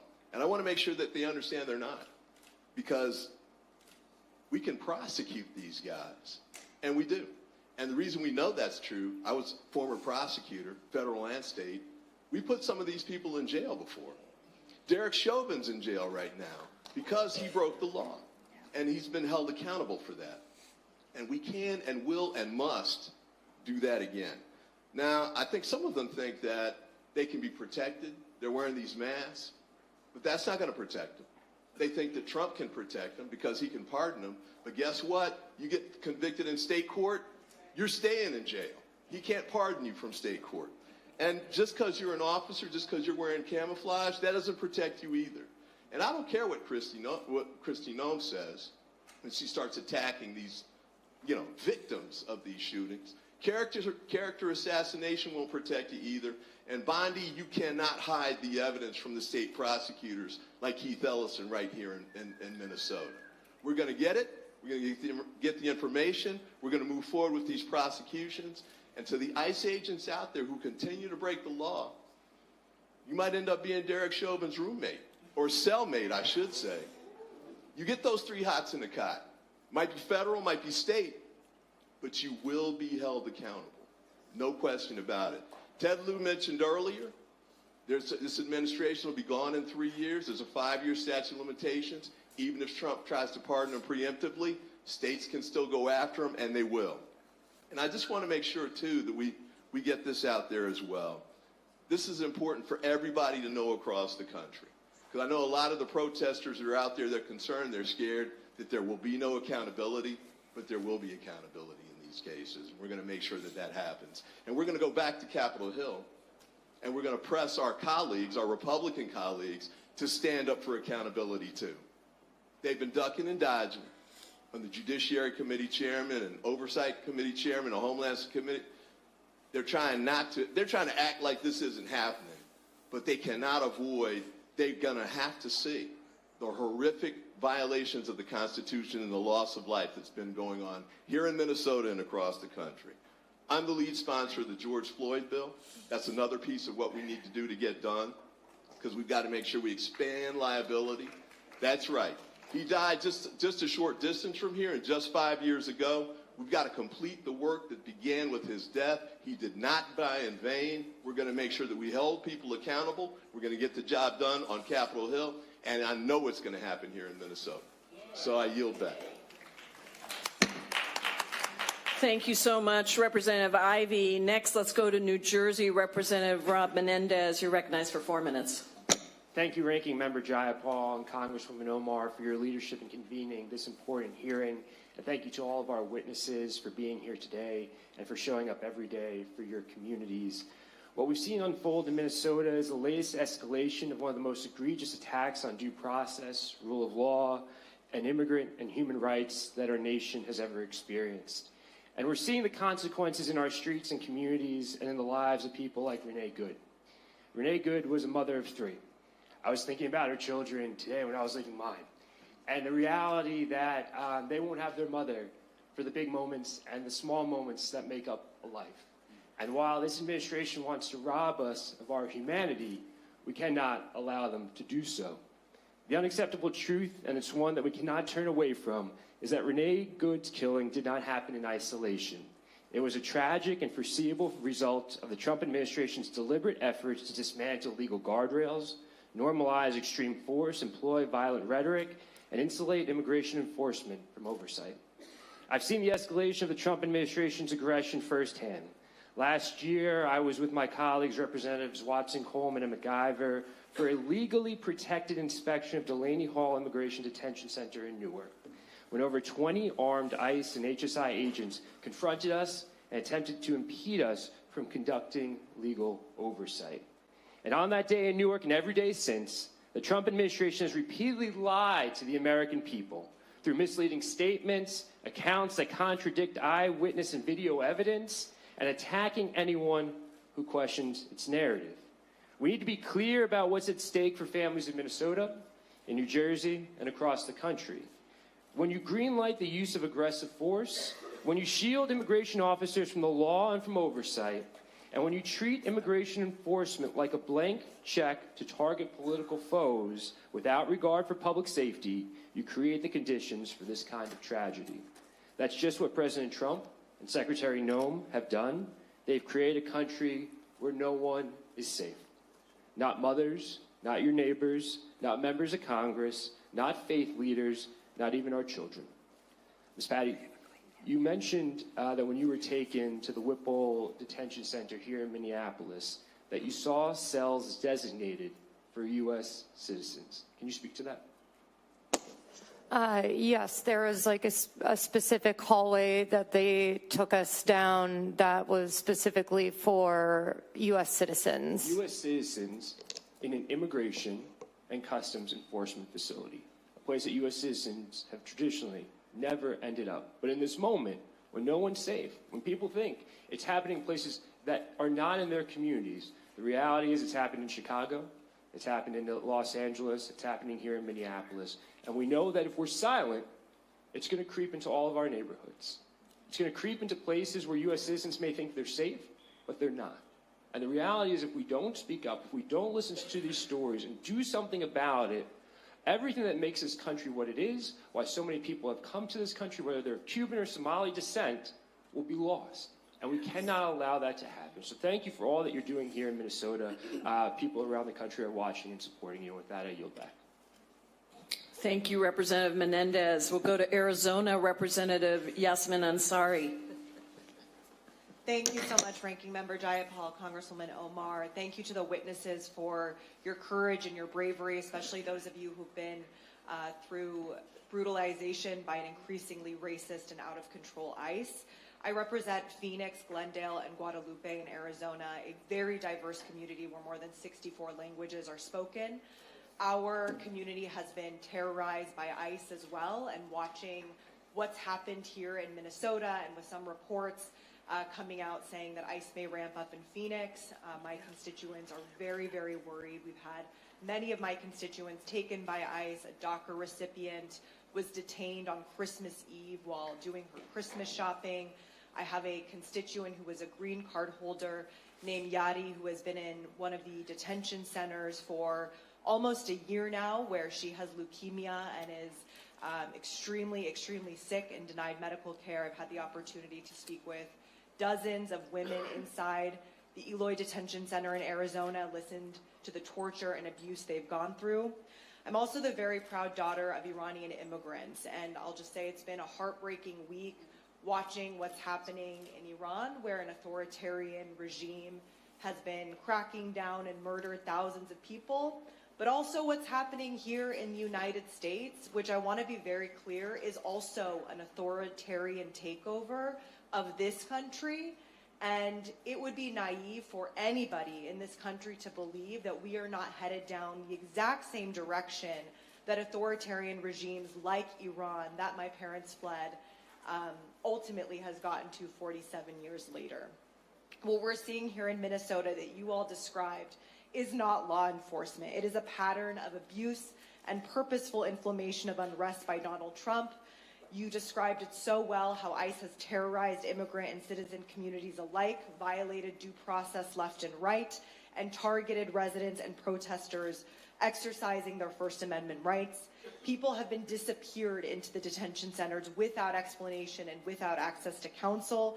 And this is an agency that has shown they have no regard for anyone's humanity.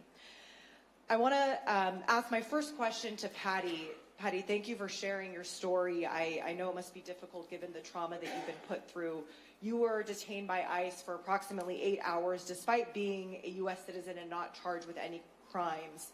Can you describe what officials told you regarding why you were arrested and whether they verified your citizenship at any point during those 8 hours?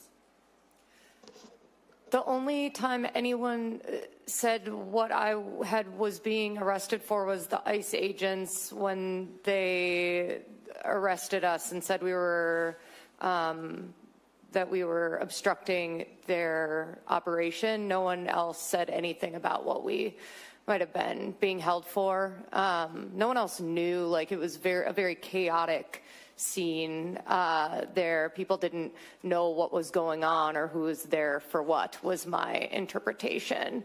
And they checked I had my license with me, and they did check that when I got to the facility.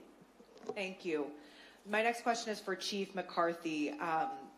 There are reports, you mentioned in Minnesota, people are scared to send their children to school, go to local businesses, go to work. We felt the same in Phoenix. From a public safety perspective, how does this climate of fear hinder effective policing? Thank you for that question. It decimates the trust that the community has in the police department. It makes victims and witnesses reluctant to come forward even more so. And who it really benefits are the criminals who prey upon the vulnerable, because they are still going to operate and they're going to prey upon the most vulnerable people, which right now are the ones who are afraid to leave their homes. In addition to all of the issues that it is with immigration, we know that whenever we isolate people, we also have instances of domestic abuse that will go unreported. So I wish I knew the full extent, but I don't know that we'll know the extent of the harm for years to come. Thank you. I yield back. Thank you, Representative Ansari. I'd now like to recognize Representative McLean Delaney from Maryland for 4 minutes.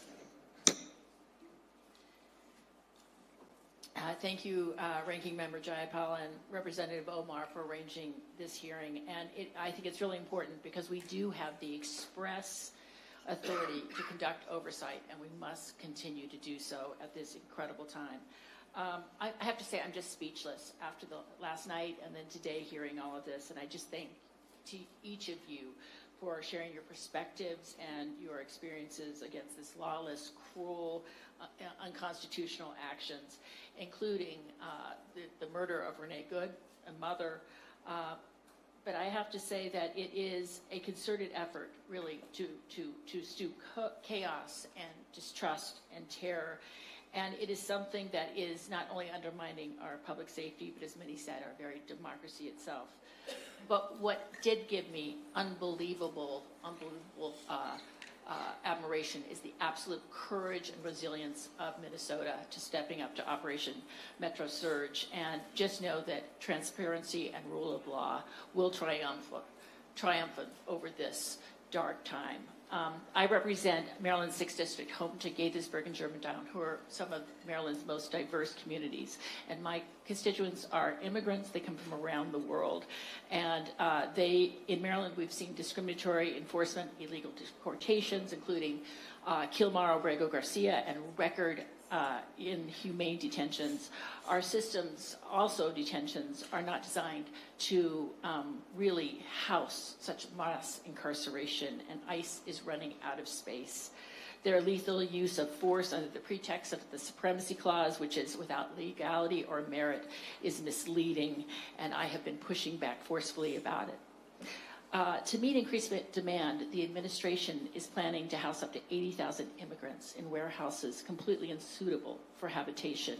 And I was just outside with a group of AAPI community nonprofits who were saying that many people are being picked up, many of them are legal or have legal status, and are being shipped within 24 hours to warehouses in Texas without transparency or with any access to good treatment or legal rights.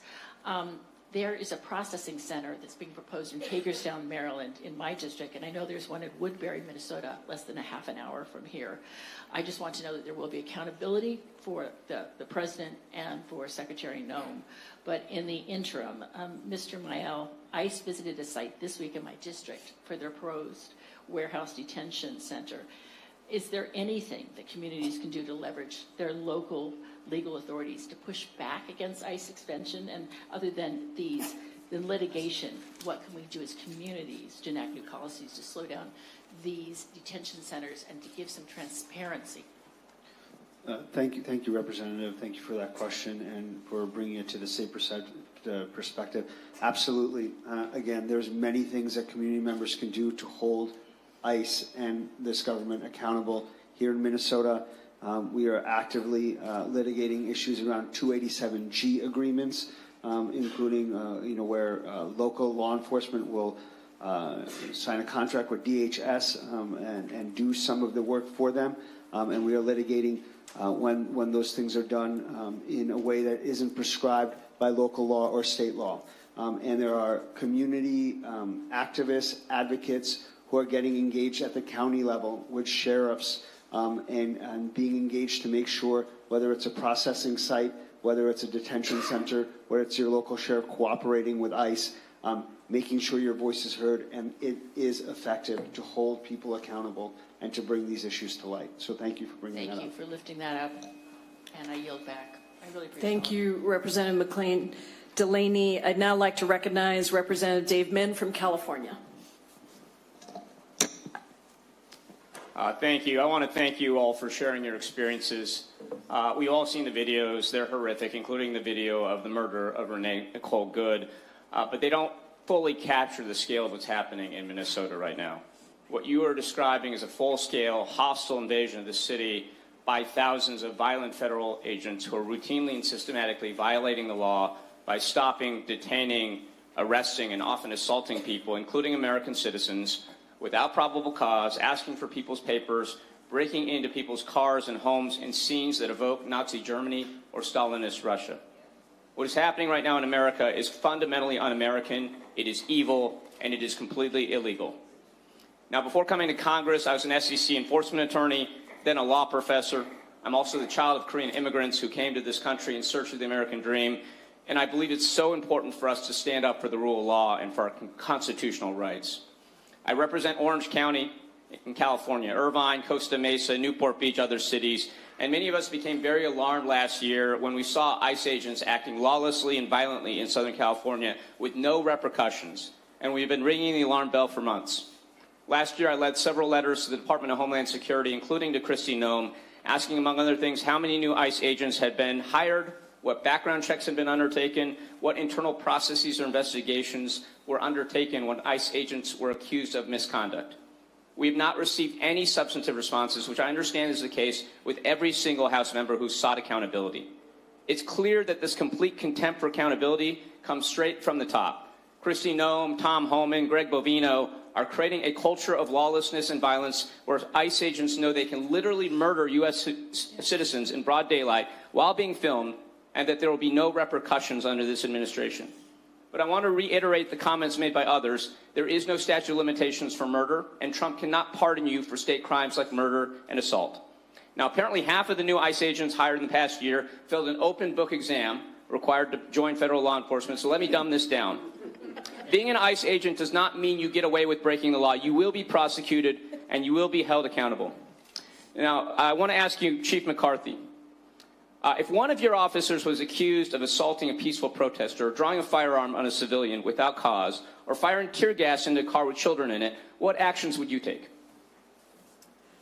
Thank you for that question. So in Minnesota, we have a Peace Officers Bill of Rights, but once that complaint had been filed and signed, we would remove the officer from service and start an investigation into the matter. And would the results of those investigations be released to the public? When in Minnesota, because of union rules, when discipline is enforced, then yes, that becomes public. Now, you mentioned that ICE is not informing you of their activities. What costs does that impose on your department, briefly? Lots, right? Yes. So I would just say I think you deserve reimbursement for those costs, and that's why I'm introducing legislation to require that ICE and DHS pay out of their own budget for the costs of any illegal or improper activity they engage in, including departments like yours. Now, I just want to close by saying this. It's great we're holding this shadow hearing, but the fact that Republicans are not here is shameful, because this is not a left-right issue. This should be above impeachment. Federal agents should follow the law, they should respect the Constitution, and they should not kill or assault innocent civilians. They have the majority right now, but instead of holding any oversight, they have passed a massive $170 billion budget increase for ICE, including $32 billion for new ICE agents. That is bigger than almost every military in the world, including Canada and Israel, with no guardrails and no accountability. Now, I'm a Southern Californian. I'm here very cold, very far from home, because I want you to know it's important that, and I want Donald Trump to know, you're not alone. Your communities are under attack. Mass and violent men are breaking into your homes, your cars, your churches, your schools, and that must be so hard for you all. But we're standing with you because we think you're turning the tide right now. Your cameras, your voices, your whistles, they are turning the tide. You're standing up to authoritarianism. You are defending our democracy, and we are with you every step of the way. Thank you, and I yield back.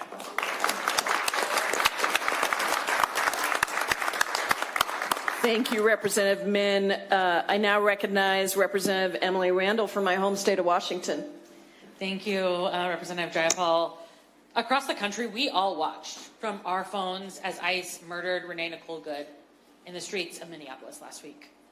The American people are fearful and angry. They're terrified. They're furious that the Trump administration is unleashing lawless agents on our neighborhoods, raiding an active forest firefighting operation in my district, and shooting people dead who dare to speak up and protest and ask questions. I refuse to let state violence committed by state police, not Minnesota State Police, but state police, go unchecked. Accountability is not optional. In my first year as a member of Congress, I successfully conducted 5 oversight visits to the Tacoma Northwest Detention Center in my district. Once, I was illegally denied entry.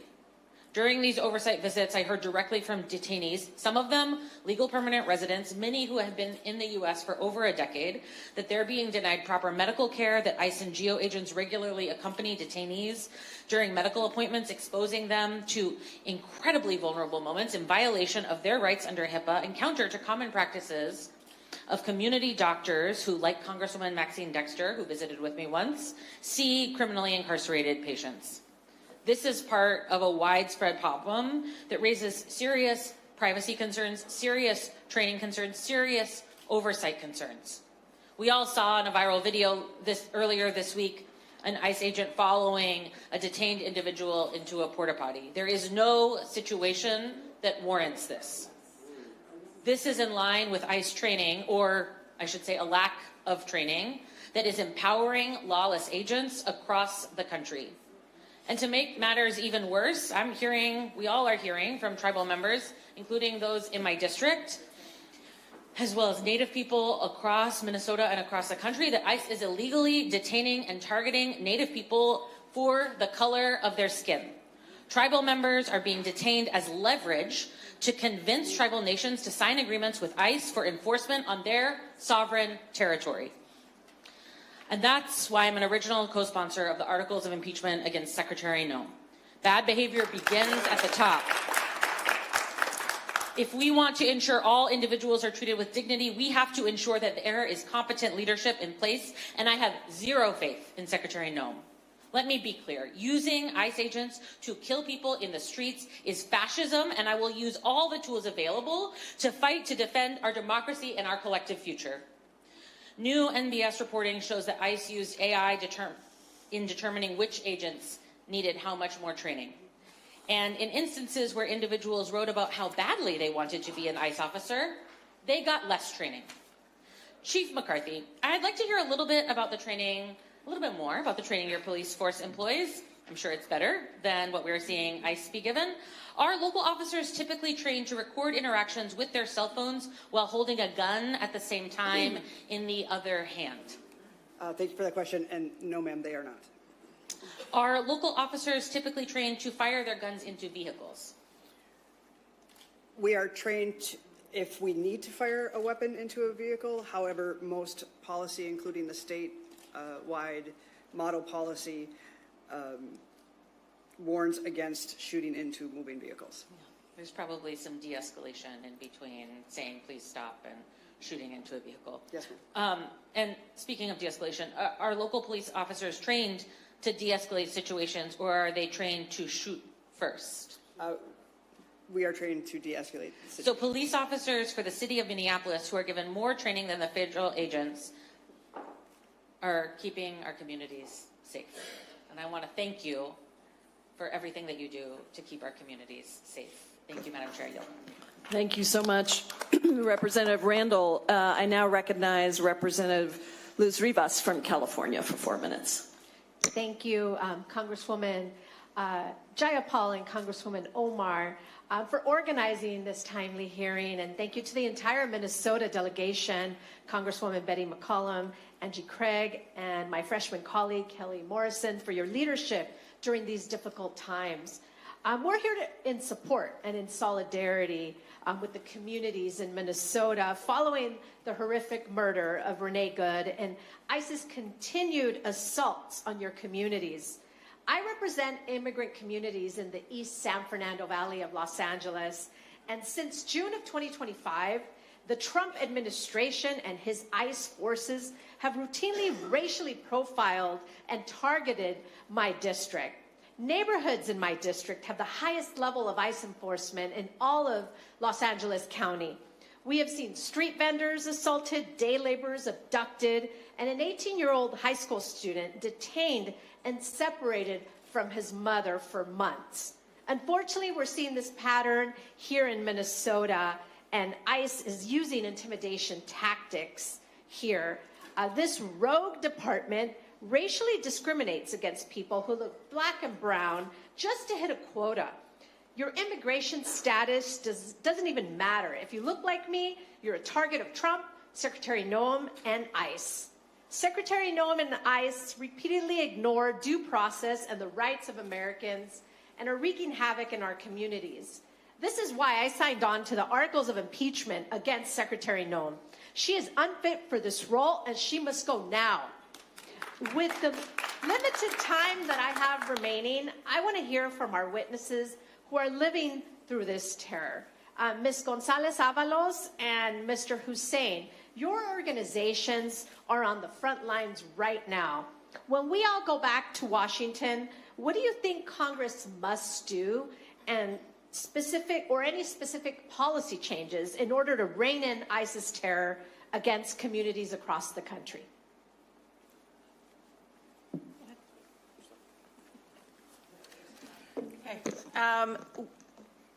Freeze the funding for the Department of Homeland Security. Bring to justice Agent Ross. And when there's a path, truly work on comprehensive immigration reform. Yes. Thank you. I think this is a moment right now that Congress needs to act. And as you all have said, this is not about left or right. This is about the Constitution of the United States of America. And you are sent by your districts to uphold the Constitution. And the Constitution is being ripped by this administration.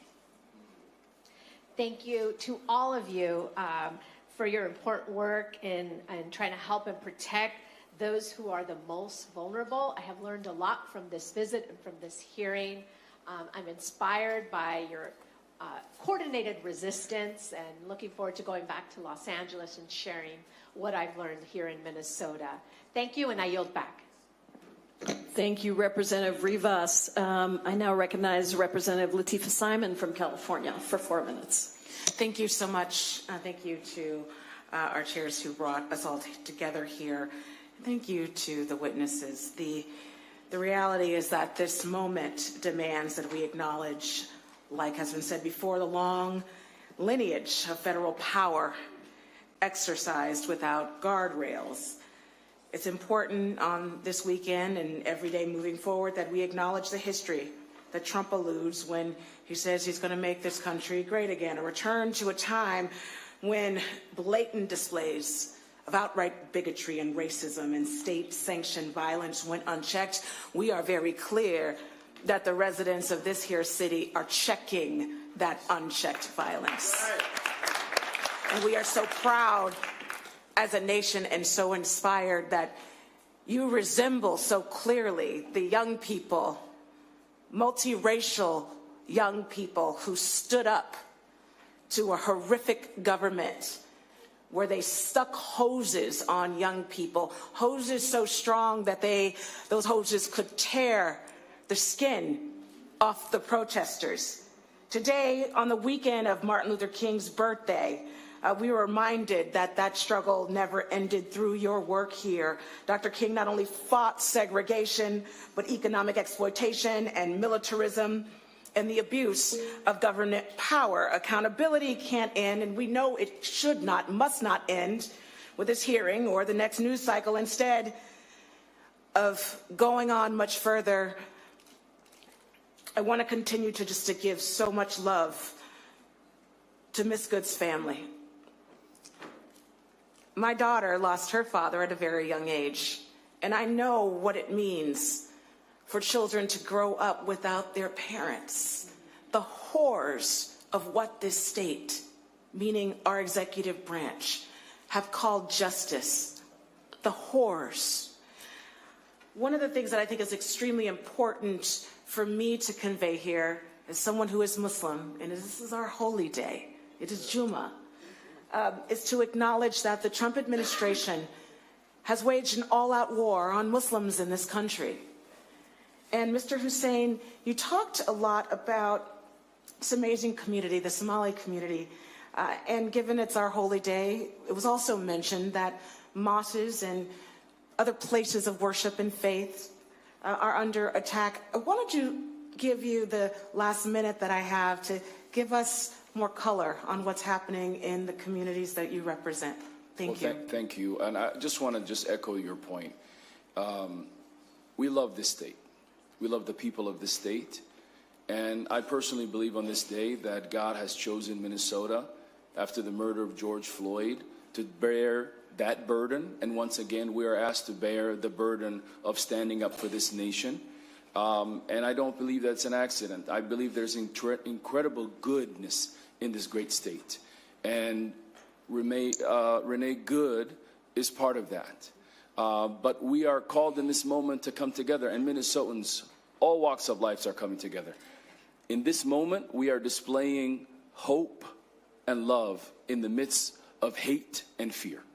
And I will tell you, I have seen people in the midst of fear, but at the same time seeing their neighbors, checking in on them. I have seen young people rise up, walk out of their high schools, standing up for each other.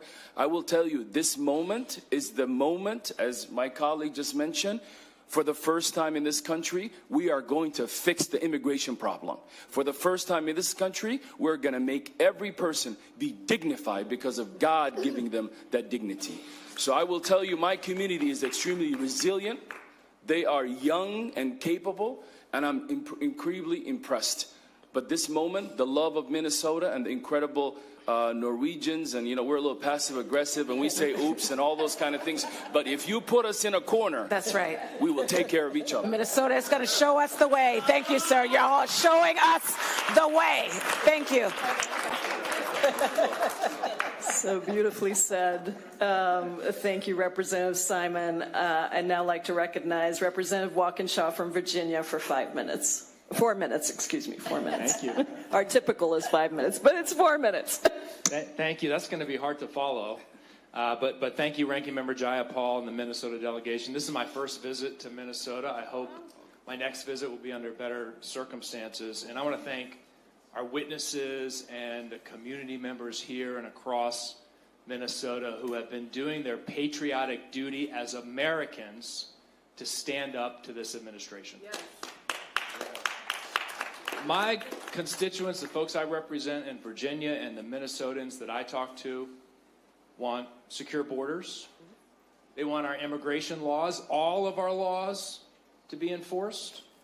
But they want it done fairly, humanely, and in a way that's consistent with our values as Americans. They don't want masked secret police. They don't want disappearances.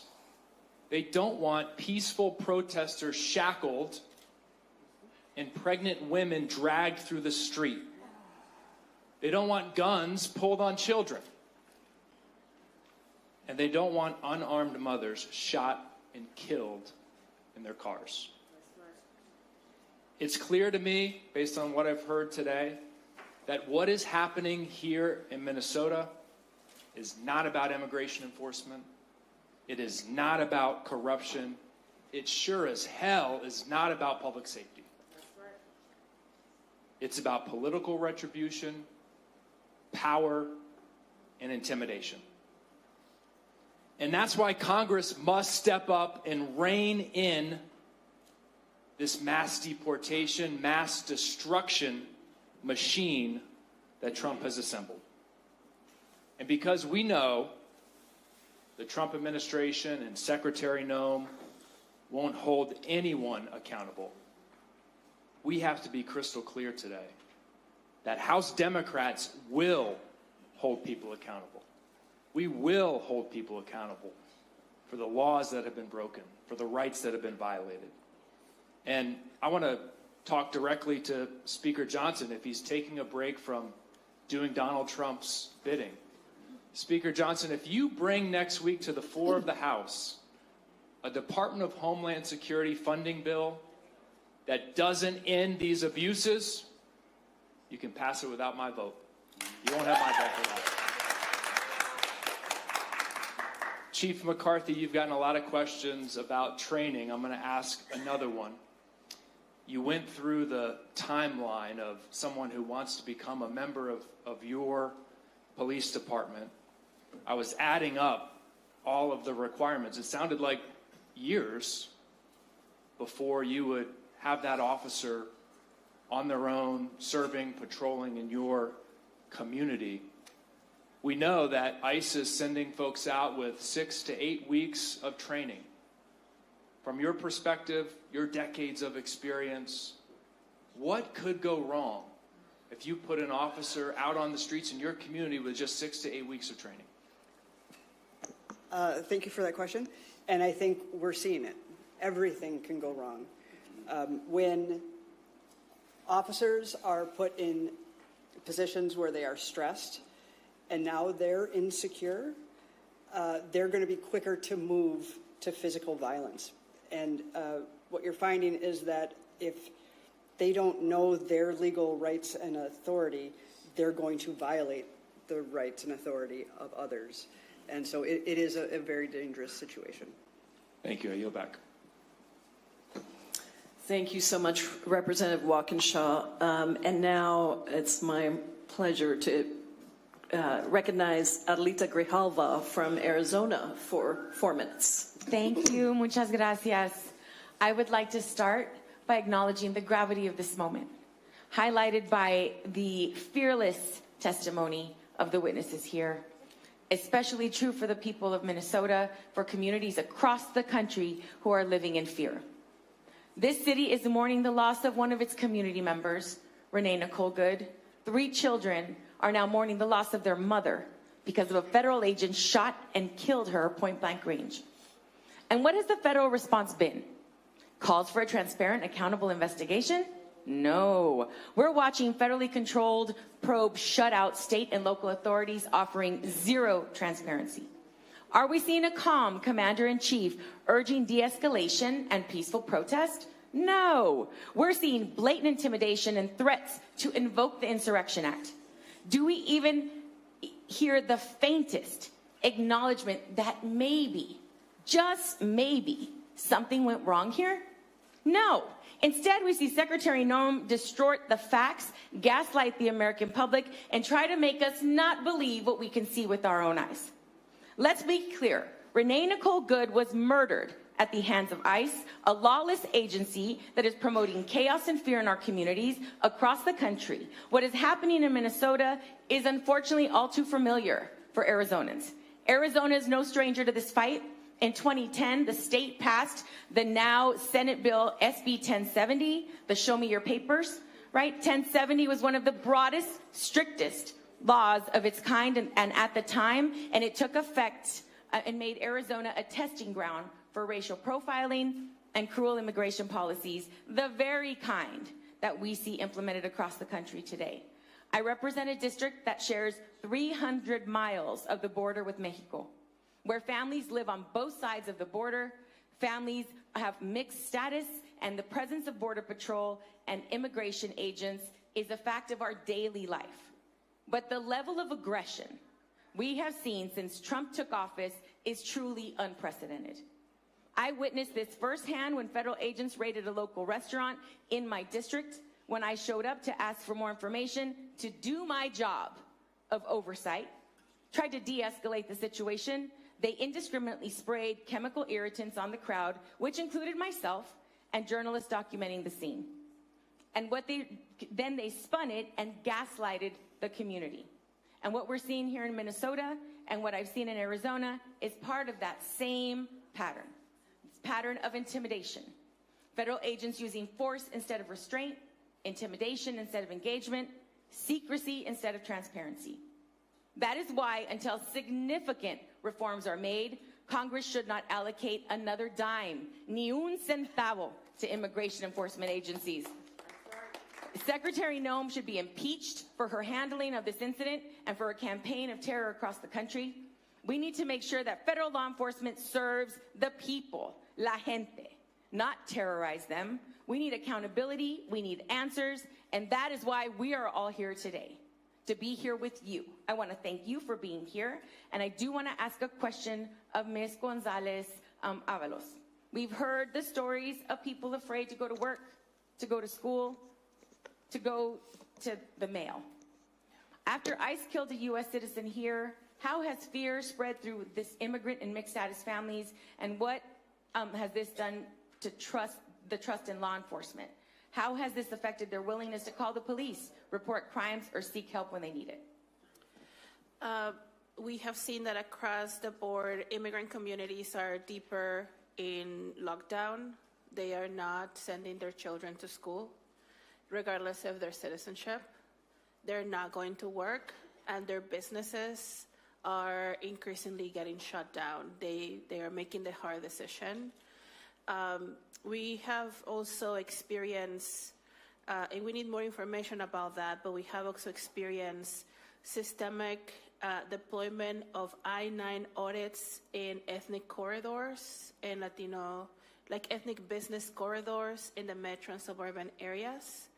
And people are afraid that by submitting something that is supposed to be simple regulatory practice could be weaponized, using further that information to harm more families, even those that might have immigration status. We are hearing hospitals, people are not seeking care, critical care. People are not getting their medication or going to the pharmacy. And people who have made the decision that maybe the way out is going back to their birthplace are afraid to even buy an airplane ticket because they know that there's cooperation in the airports and in the border, even if they're trying to go to their birthplace where they are legible and they can be there lawfully. Thank you. La gente unida jamás será vencida. The people united will never be divided. Thank you for showing us the way. Thank you so much, Representative Grijalva. And I want to just thank all of the members who have been here, who have participated in this hearing for making this a priority. And I'm going to move to closing statements. I recognize Representative Omar for her closing statement. I join Representative Jayapal in thanking my colleagues for joining us today. Grateful to the state and local electeds who testified, to our incredible second panel who have spoken to the brutality that they have experienced. It is clear that our Republican colleagues are not here because they were comfortable in taking money from that would be allocated for food stamps. They were comfortable in taking money that would be allocated for housing, and they were certainly comfortable in taking money that would be allocated in addressing health care to try to fund what is now providing the resources for the occupation that we are experiencing here in Minnesota. $175 billion that could have been provided for so many of our vulnerable communities now being utilized to create detention cells for Americans by ICE and Border Patrol. By shooting an American citizen, a mother, in the face, not once, but twice, but 3 times. By dragging a pregnant U.S. citizen on the floor for everyone to watch. And as Representative Aaron Cagle just sent me, is staging 4 ICE trucks in front of Spring Lake High School as kids are being let out for their lunch break. Our Republican colleagues are not saying anything because they are comfortable for people to be terrorized in St. Cloud, Minnesota, where they represent, in Wilmer, Minnesota, where they represent, in Mankato, Minnesota, where they represent. And we've seen what has been happening in Rochester and in Rosemount. This is not just an occupation that is terrorizing people in Minnesota that live in Minneapolis and St. Paul, which they are comfortable with when the president says he's coming for retribution because they think it's Democrats who voted against the president that he's coming after. But it is all of Minnesota.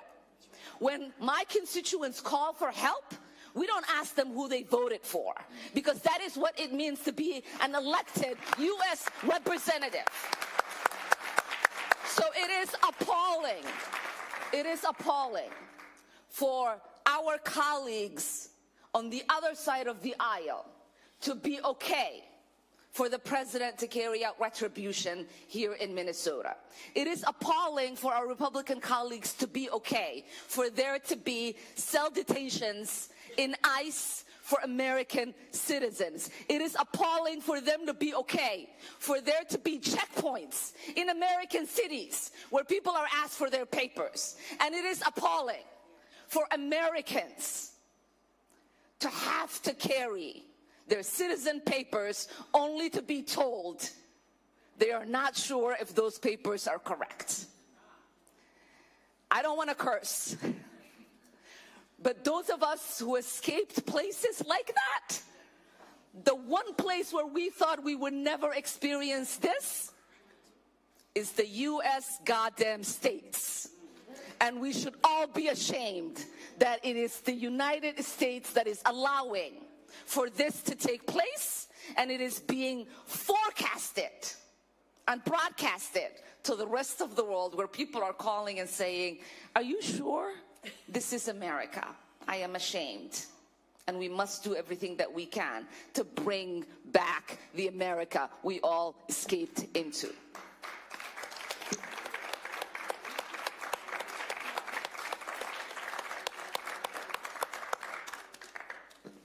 Thank you, Representative Omar.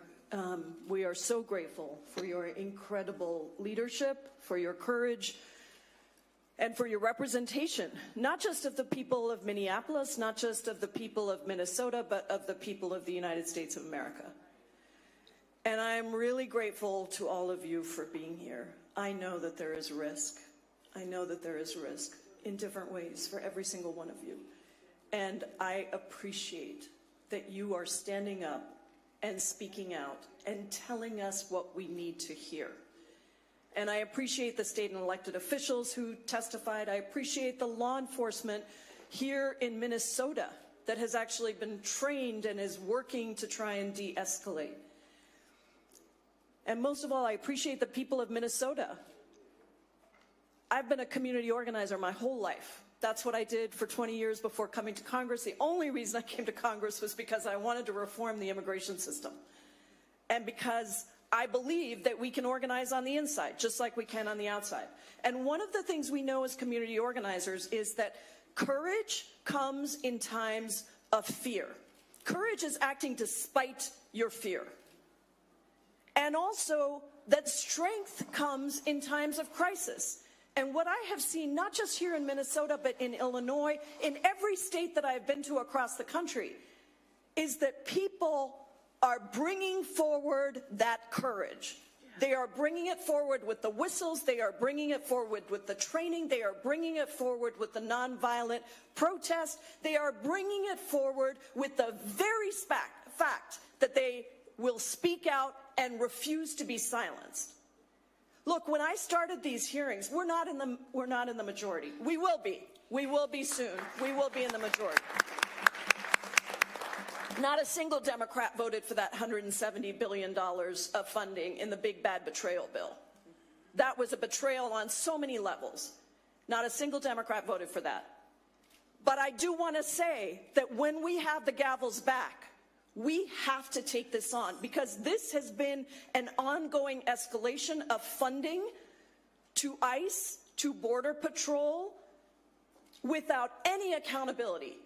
Detention soaring, incarceration of immigrants in the United States of America now at 56,000 people a night being incarcerated. The entire spending for the Bureau of Prisons is dwarfed by the amount of spending that we are putting into incarcerating immigrants in a system that is a civil system. Now, I get mocked all the time by Republicans when I try to say this. Immigration is a civil system, not a criminal system. That is why people are not given attorneys. They're not given the right to counsel, because it is a civil system. The detention system is not punitive. It is not supposed to be punitive, excuse me. It is being used punitively. And so we have put together on the subcommittee a list of accountability measures.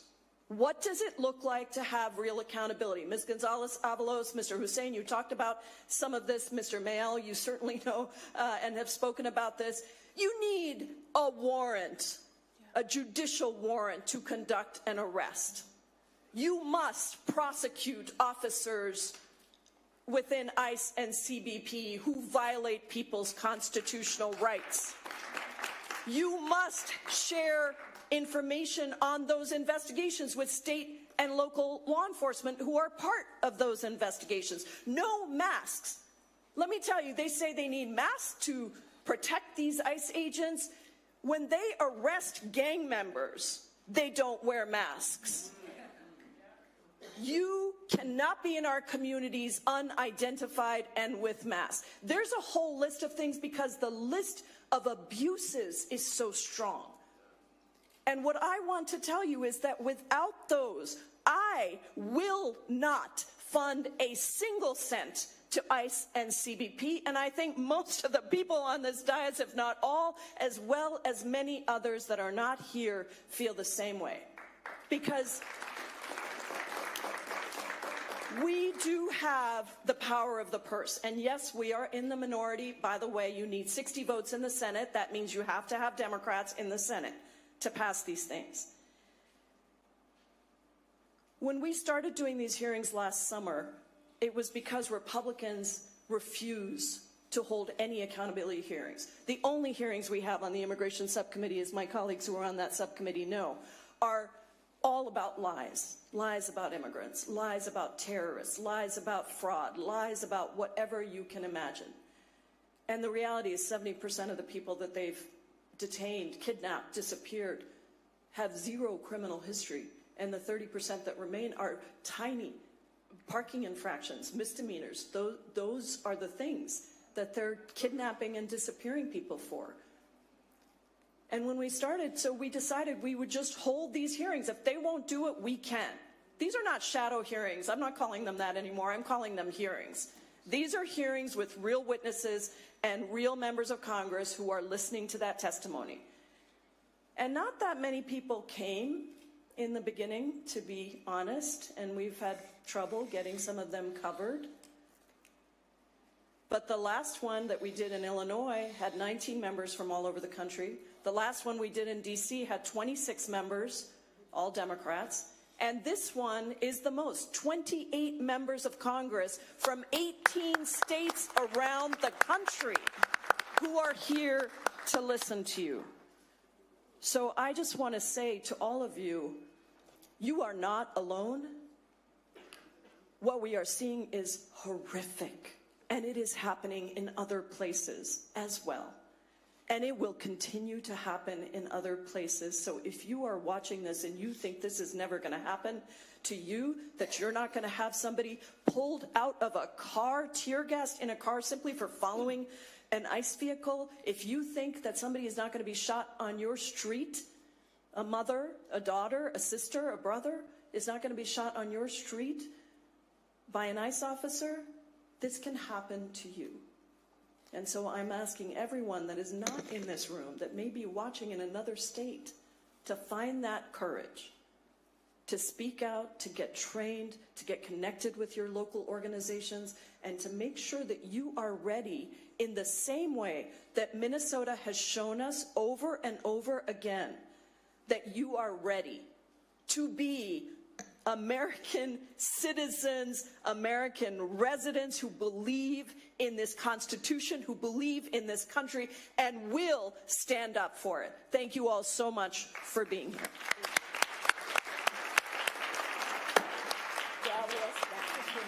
I'm so sorry about that.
Good afternoon. My name is Congresswoman Pramila Jayapal. I am the ranking Democrat on the Immigration House Subcommittee in Congress, and I am so grateful to be here in Minnesota with my incredible colleague, Representative Ilhan Omar, who has helped me in partnership put together a public hearing where we were able to hear testimony from Minnesotans about the brutality and the violence of ICE and CBP agents here in Minnesota. The two panels that we listened to were on top of a dinner we had last night with a number of advocates in the community who talked to us about the stories they are hearing every single day. And I will tell you, it's very difficult to summarize any of them other than to say that we need ICE and CBP out of Minnesota, and we need real accountability for the abuses of constitutional rights that we are seeing take place with seeming impunity. We were incredibly grateful to be joined today by 28 members of Congress, members of the House of Representatives from our House Democratic Caucus, from 18 states across the country. And I hope that that tells Minnesotans that what is happening here, we understand, is not only an absolute abuse of the rights, the constitutional protections, and the very notion of what it means to be in America or to be an American, but also that we see this pattern across the country, where we had a hearing in Illinois, we've had hearings on multiple parts of the different sets of abuses that are happening in the detention centers, which have turned into incarceration facilities run by private for-profit contractors, all the way to the kidnappings and the detentions and the deportations and the disappearances of people of every single immigration status. People who are U.S. citizens, people who are green card holders, people who are here undocumented but have committed absolutely no crime. And so it is now my honor to say, well, before I do that, let me just say we have levers in Congress. We have the power of the purse, and we can demand accountability before giving a single dime more to DHS, to ICE, and CBP. We can also hold these hearings. This is the 6th in a series that I've been holding called Kidnapped and Disappeared, and we'll continue to do these hearings. But I promise you, Minnesota, you are not alone, and we will stand up for real accountability, for justice, for all of you and for all of America. And with that, it is my great honor to introduce my incredible colleague, the Deputy Chair of the Congressional Progressive Caucus, Representative Ilhan Omar. Thank you so much to the ranking member on the Immigration Subcommittee on Judiciary, Congresswoman Pramila Jayapal of the great state of Washington. And I am incredibly grateful to the 28 members of Congress who have joined us today to do this hearing. It is happening with the support of the Democratic leadership. That is why we have our incredible Whip Clark, and our Vice Chair, Ted Lieu. And it is happening because it is necessary. And today you might have seen a unified force from the Democratic Minnesota delegation, from Congresswoman Angie Craig, Congresswoman Kelly Morrison, Congresswoman Betty McCollum, our two incredible senators, Tina Smith and Amy Klobuchar. What you have not seen is our Republican colleagues joining us. We have a clear understanding that the President of the United States wants to punish our state. Not because that there is something wrong with our state, because he delusionally believes he won our state 3 times, even though the numbers show he incredibly lost our state all of those 3 times. He believes he is wronged by the fact that our governor ran as vice president on the last ticket. He believes that it is not okay for our state to so warmly welcome immigrants and help them make a home here and eventually send one to Congress. So his response has been to send a paramilitary force to occupy, terrorize, disappear, and kidnap residents here in Minnesota.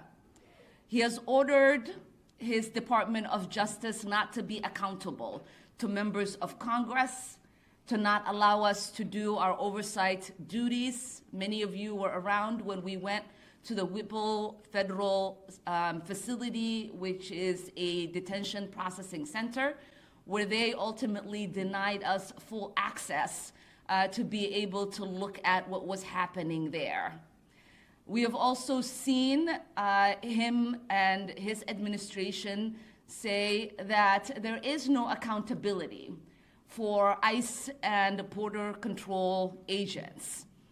And that has resulted in an American citizen being shot in the face, American citizens being put in a cell designated for American citizens at an ICE facility, people being held for 3-4 hours without notification to their family, to their lawyers, to their members of Congress, and being disappeared somewhere in this country. It has led with a 6-month-old baby being hospitalized. This is clear brutality that we are facing. And it is unconscionable, the level of unconstitutionality that this administration has authorized. I know that the president oftentimes says Ilhan is hanged up on the Constitution because that is what we take an oath to. Our oath of office says that we will uphold the Constitution. He might want to disregard it, but I will uphold that oath until my last dying breath. And so with that, I introduce our incredible whip, Whip Catherine Clark. Thank you so much. I am so grateful to Congresswoman Jayapal for bringing us together, for the work you're doing, the leadership you're showing, and to Ilhan Omar. We are so grateful to have you in this moment of such peril and challenge, and your leadership, your clarity, and your courage speak volumes and inspire all of us. So today's hearing was certainly emotional. You could not hear the testimony of those witnesses about what they have endured, what they have watched this community, this state, the Twin Cities go through at the order of the federal government and not be outraged and deeply, deeply angry. But it is also a source of inspiration and hope, because with each neighbor that steps forward and says, I'm not going to look away, I'm going to do everything I can to be a peacemaker.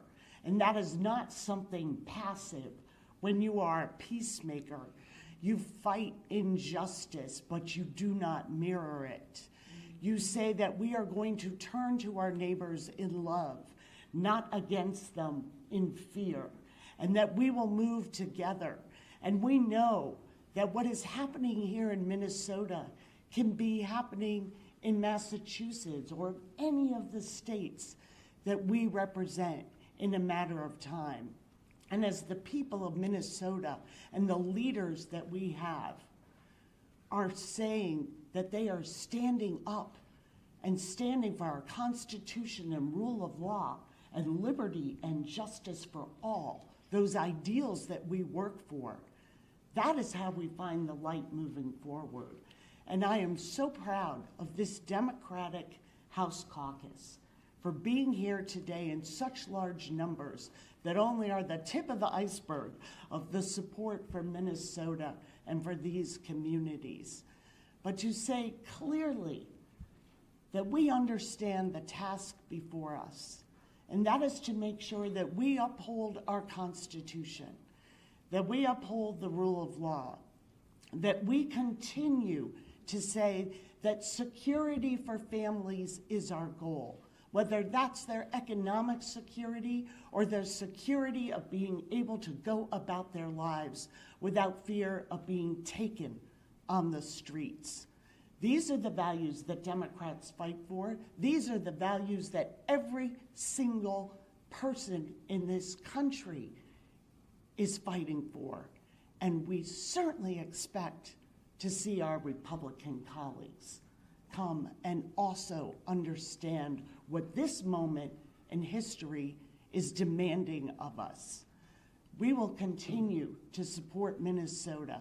We will continue to support a country where we live up to those ideals of equality and justice. And we will continue to be in this fight together and bring the stories that we heard today, the powerful voices, into the corridors of power in DC and make sure that we act upon them. And it is my pleasure to now invite to the podium one of the leadership team we have in the House, the vice chair of our caucus, Ted Lieu from California.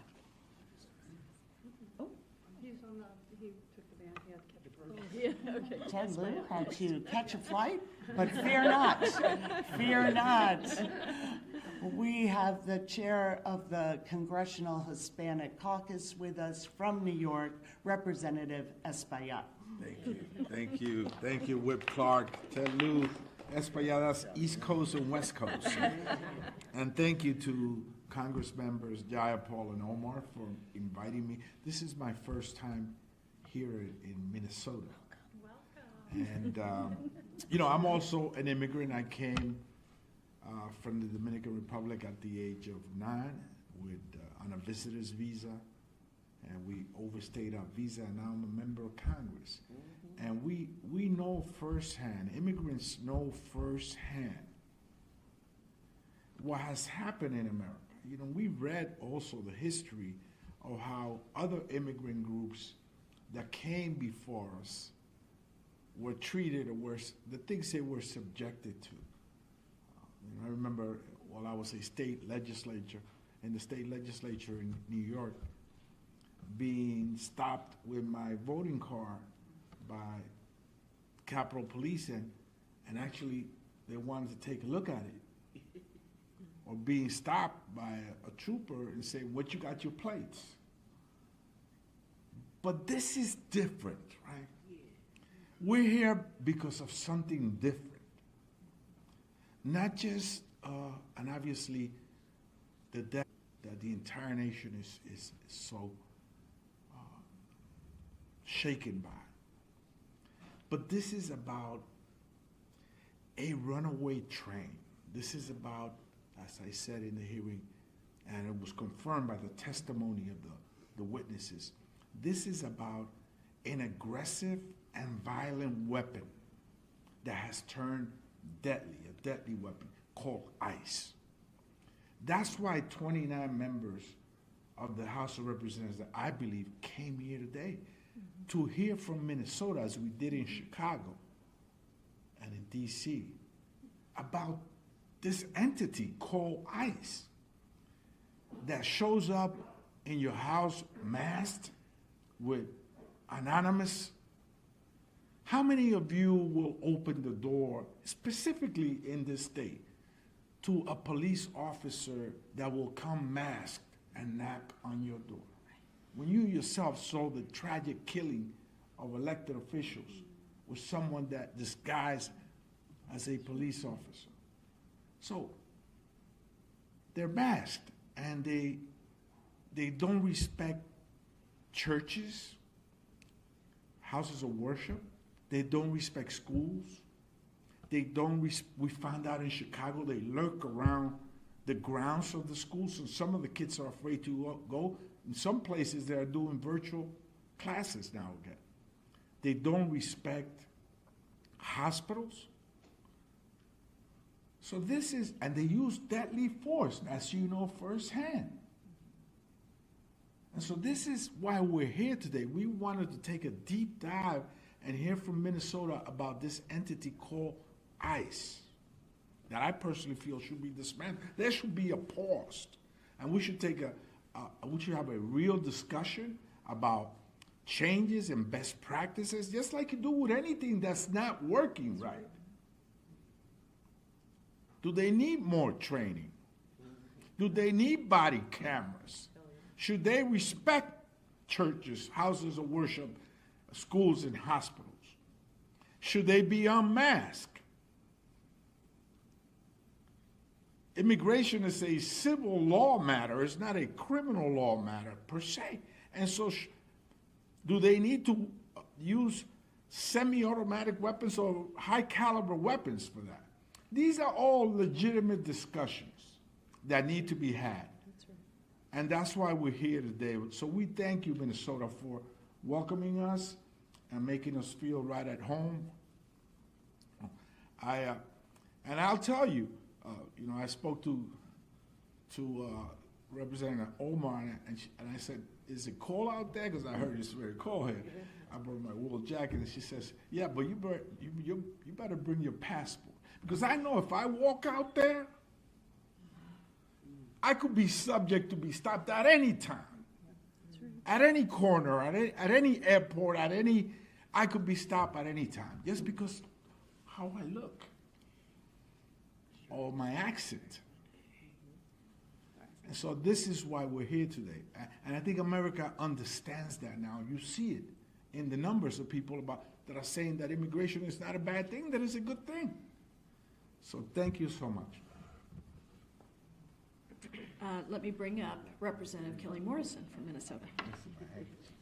Thank you. I want to thank Representative Jayapal and Representative Omar for pulling off and putting together a really powerful hearing today on very short notice. And I know that the Minnesota delegation is so grateful to our colleagues who traveled from all over the country to bear witness to what's happening in Minnesota and to stand in solidarity with Minnesotans.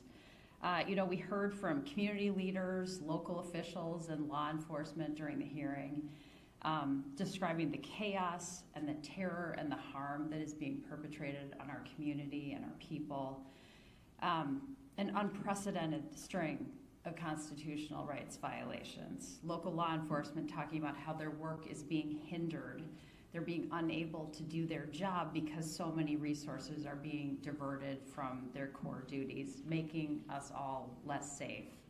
I literally could not get through this hearing without hearing from many constituents who have been detained just this morning. A little sampling. United States citizen, a hockey dad, who was in a parking lot. Unclear what he's being charged with, but he's detained. U.S. citizen running an errand in the suburbs. And then a 20-year-old U.S. Marine detained by ICE. I want to echo the words that Vice Chair Liu said during the hearing. He said he wanted to remind Minnesotans that you are not alone, that the Constitution protects you, and that you are on the right side of history.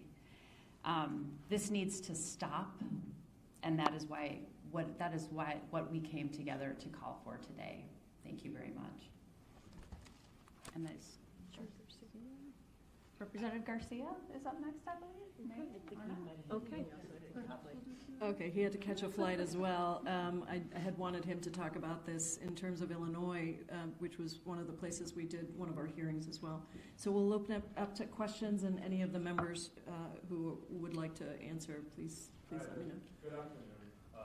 This is for Congressman Omar. President Trump, he's floating the Insurrection Act. He's pointing to seeing the violence that we've seen in Minneapolis, those clashes between protesters and law enforcement, and saying this is the power he believes that he has. How concerned are you about those comments? Well, thank you for directing it to me, but I'm sure Kelly also can answer this question. It is very concerning, but it is not surprising. Even before anything happened, he was floating the Insurrection Act. We do believe that one of the reasons why he sent this paramilitary occupation into our state, why this level of terror is taking place, why we are seeing the kind of chaos that is ensuing is because he does want to invoke the Insurrection Act. And we are telling our constituents not to take the bait. We are telling our constituents to lawfully practice their First Amendment right. We are telling them to document, and we are telling them to fulfill any lawful orders that they might get from law enforcement. But make no mistake, what he wants to do is wear Minnesota down so that he can tear Minnesota down. The interest here is for there to be intimidation in order for us to submit.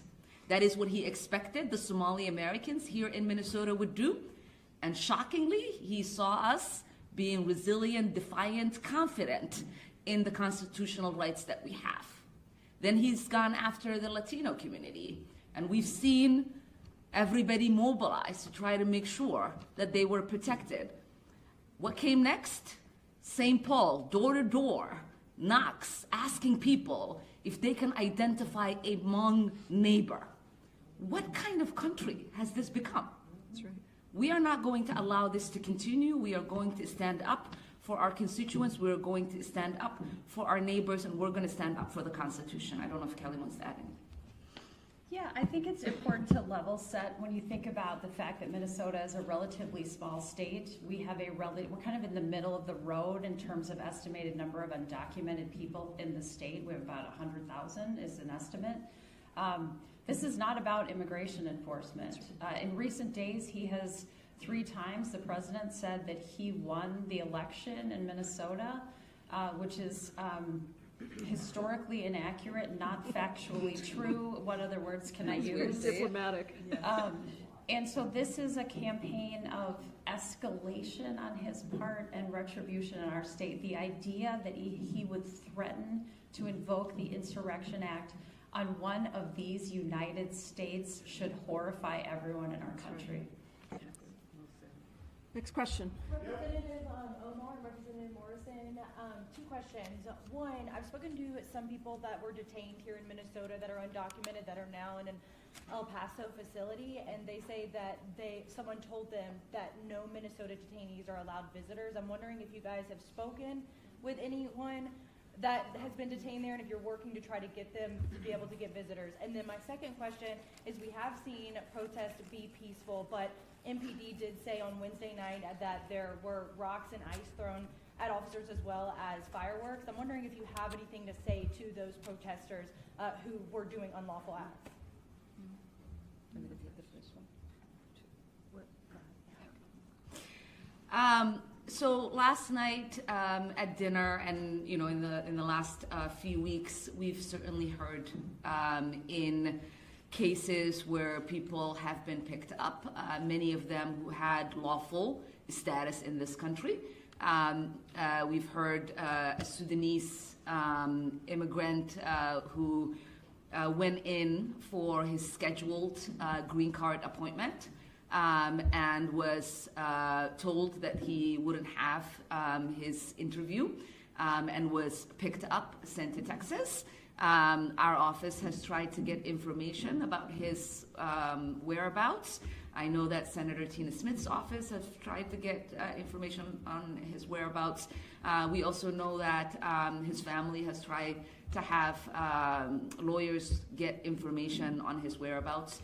We also know about a grandmother who was picked up as she was driving her grandchildren. The grandchildren were left in the car without a driver as the grandmother was taken away. We still don't have information, so I can go on and on in many of these cases, and I still have not heard a single case in this search where someone who was a criminal, undocumented, being picked up from the street. Many of the cases that DHS, at least to my knowledge, and I would love for them to provide us the dates in which they were picked up and from where in our communities, or what operation produced some of these people that they are putting forth, saying, they've taken off the hardened criminals off the street, because it is my understanding that many of those people were already adjudicated, already serving prison sentences, and many of them are still serving their prison sentences in many of the prisons throughout the state, and they're just taking their mugshots and submitting the charges of what they've been convicted of as a proof of the people that they're picking up. So I would love more accuracy of information. As they say, they're the most transparent administration, which is the biggest lie told on American soil, I believe. It is the least transparent. It is the most corrupt. It is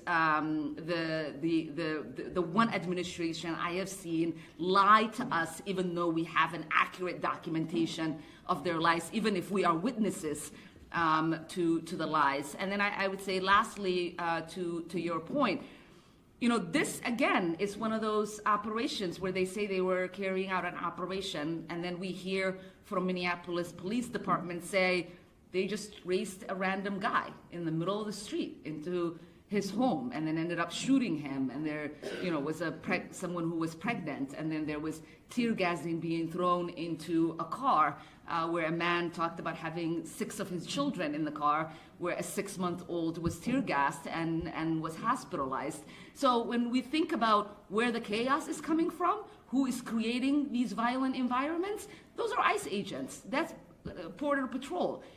If they carried out their operations in the way in which they used to carry them out, where we knew where they were going in, they would give a heads up to law enforcement, local law enforcement, that that's where they were going. There was an understanding of who they were looking for, and instead of storming a whole neighborhood, jumping out of cars, running up on people with massive guns drawn, maybe we wouldn't have any of this. And I do hope that the administration and Kristi Noem understand that de-escalation comes from them removing this occupation. It comes from them taking ICE off our streets, and it comes from them stopping this rhetoric of blanket saying that Minnesota is full of criminals, because Minnesota is not full of criminals. Minnesota is an incredible state that welcomes people, that is generous, but it's also a state where lawful people reside. I would just add that one of the big challenges is the lack of transparency. We have heard reports that people are being brought to Whipple and immediately placed on a plane to Texas, to Louisiana. We don't know their names, we don't know where they're going. So we're hearing reports of that, but we're getting no transparency. When we went in to try to perform our constitutional duty of oversight and our legal right, I would add too, when we were denied, I made a personal plea to the ICE officers there. I said, Minnesota has been through a series of tragedies. We suffered the loss of Melissa Hortman and her husband, Mark. That was incredibly traumatic for our state. We then suffered through the Annunciation Catholic School shooting.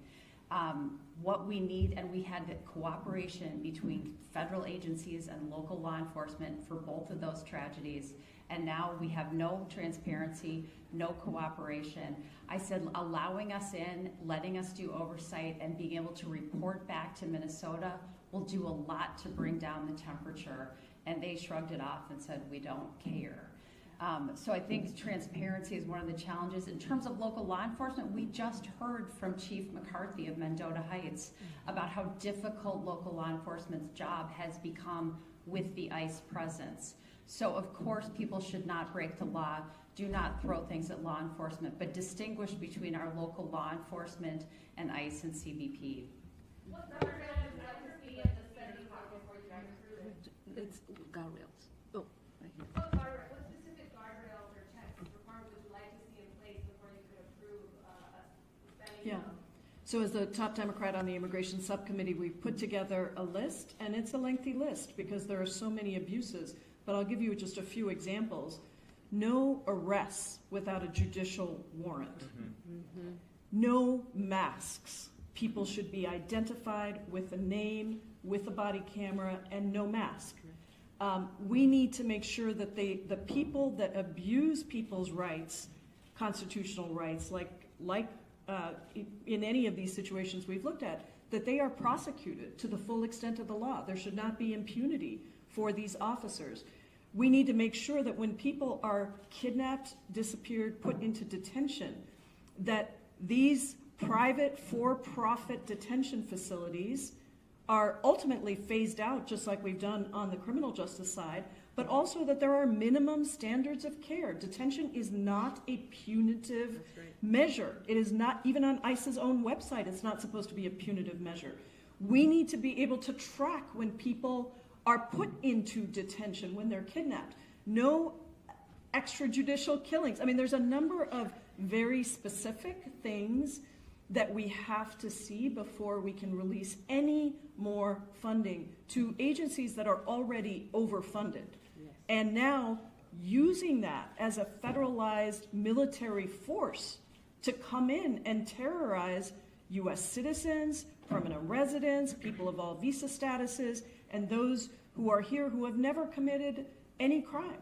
This is not getting the, quote, worst of the worst off the streets, as Donald Trump said. He has been lying over and over again and using the civil immigration system, which is the core and the backbone of this country's founding, as a way to target people that he doesn't like, that to suppress dissent and to silence people. That has to end. We're out of time. I'm sorry, we're done with our time, but thank you all so much for having us here in the state of Minnesota.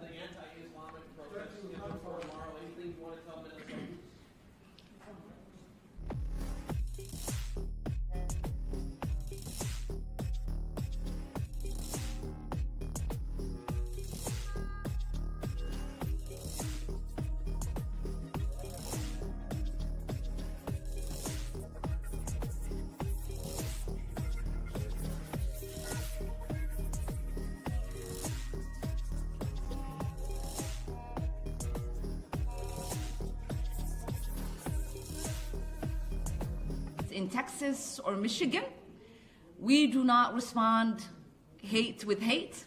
We respond hate with compassion. Do not allow these people to paint Muslims or Minnesotans as angry, hateful people. Let their hate be displayed. Let them be coded with that hate and that disgust.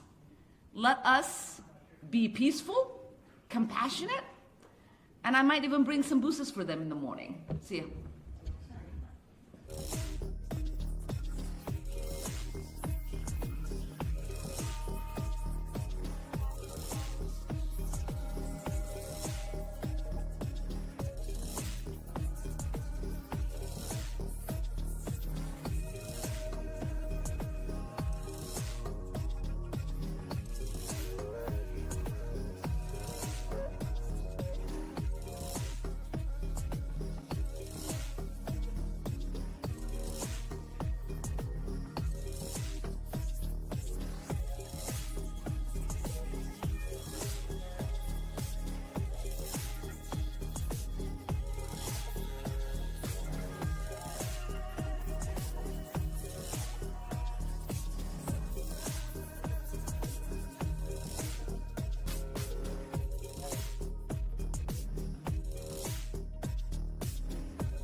Yeah, the last time I was. This is kind of be close.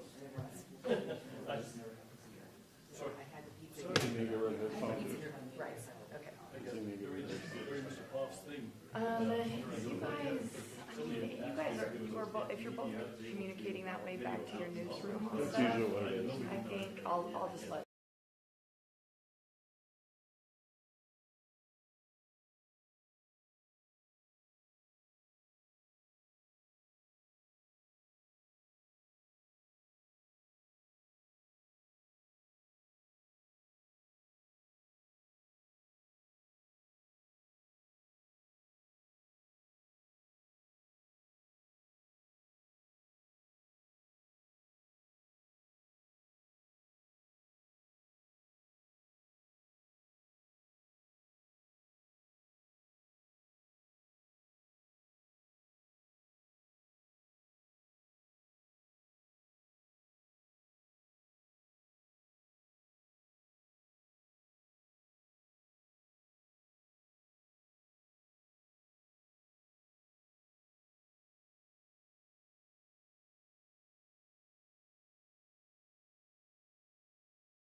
1, 2.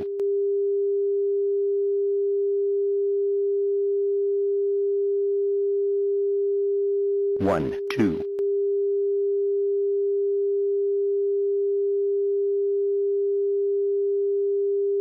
1, 2.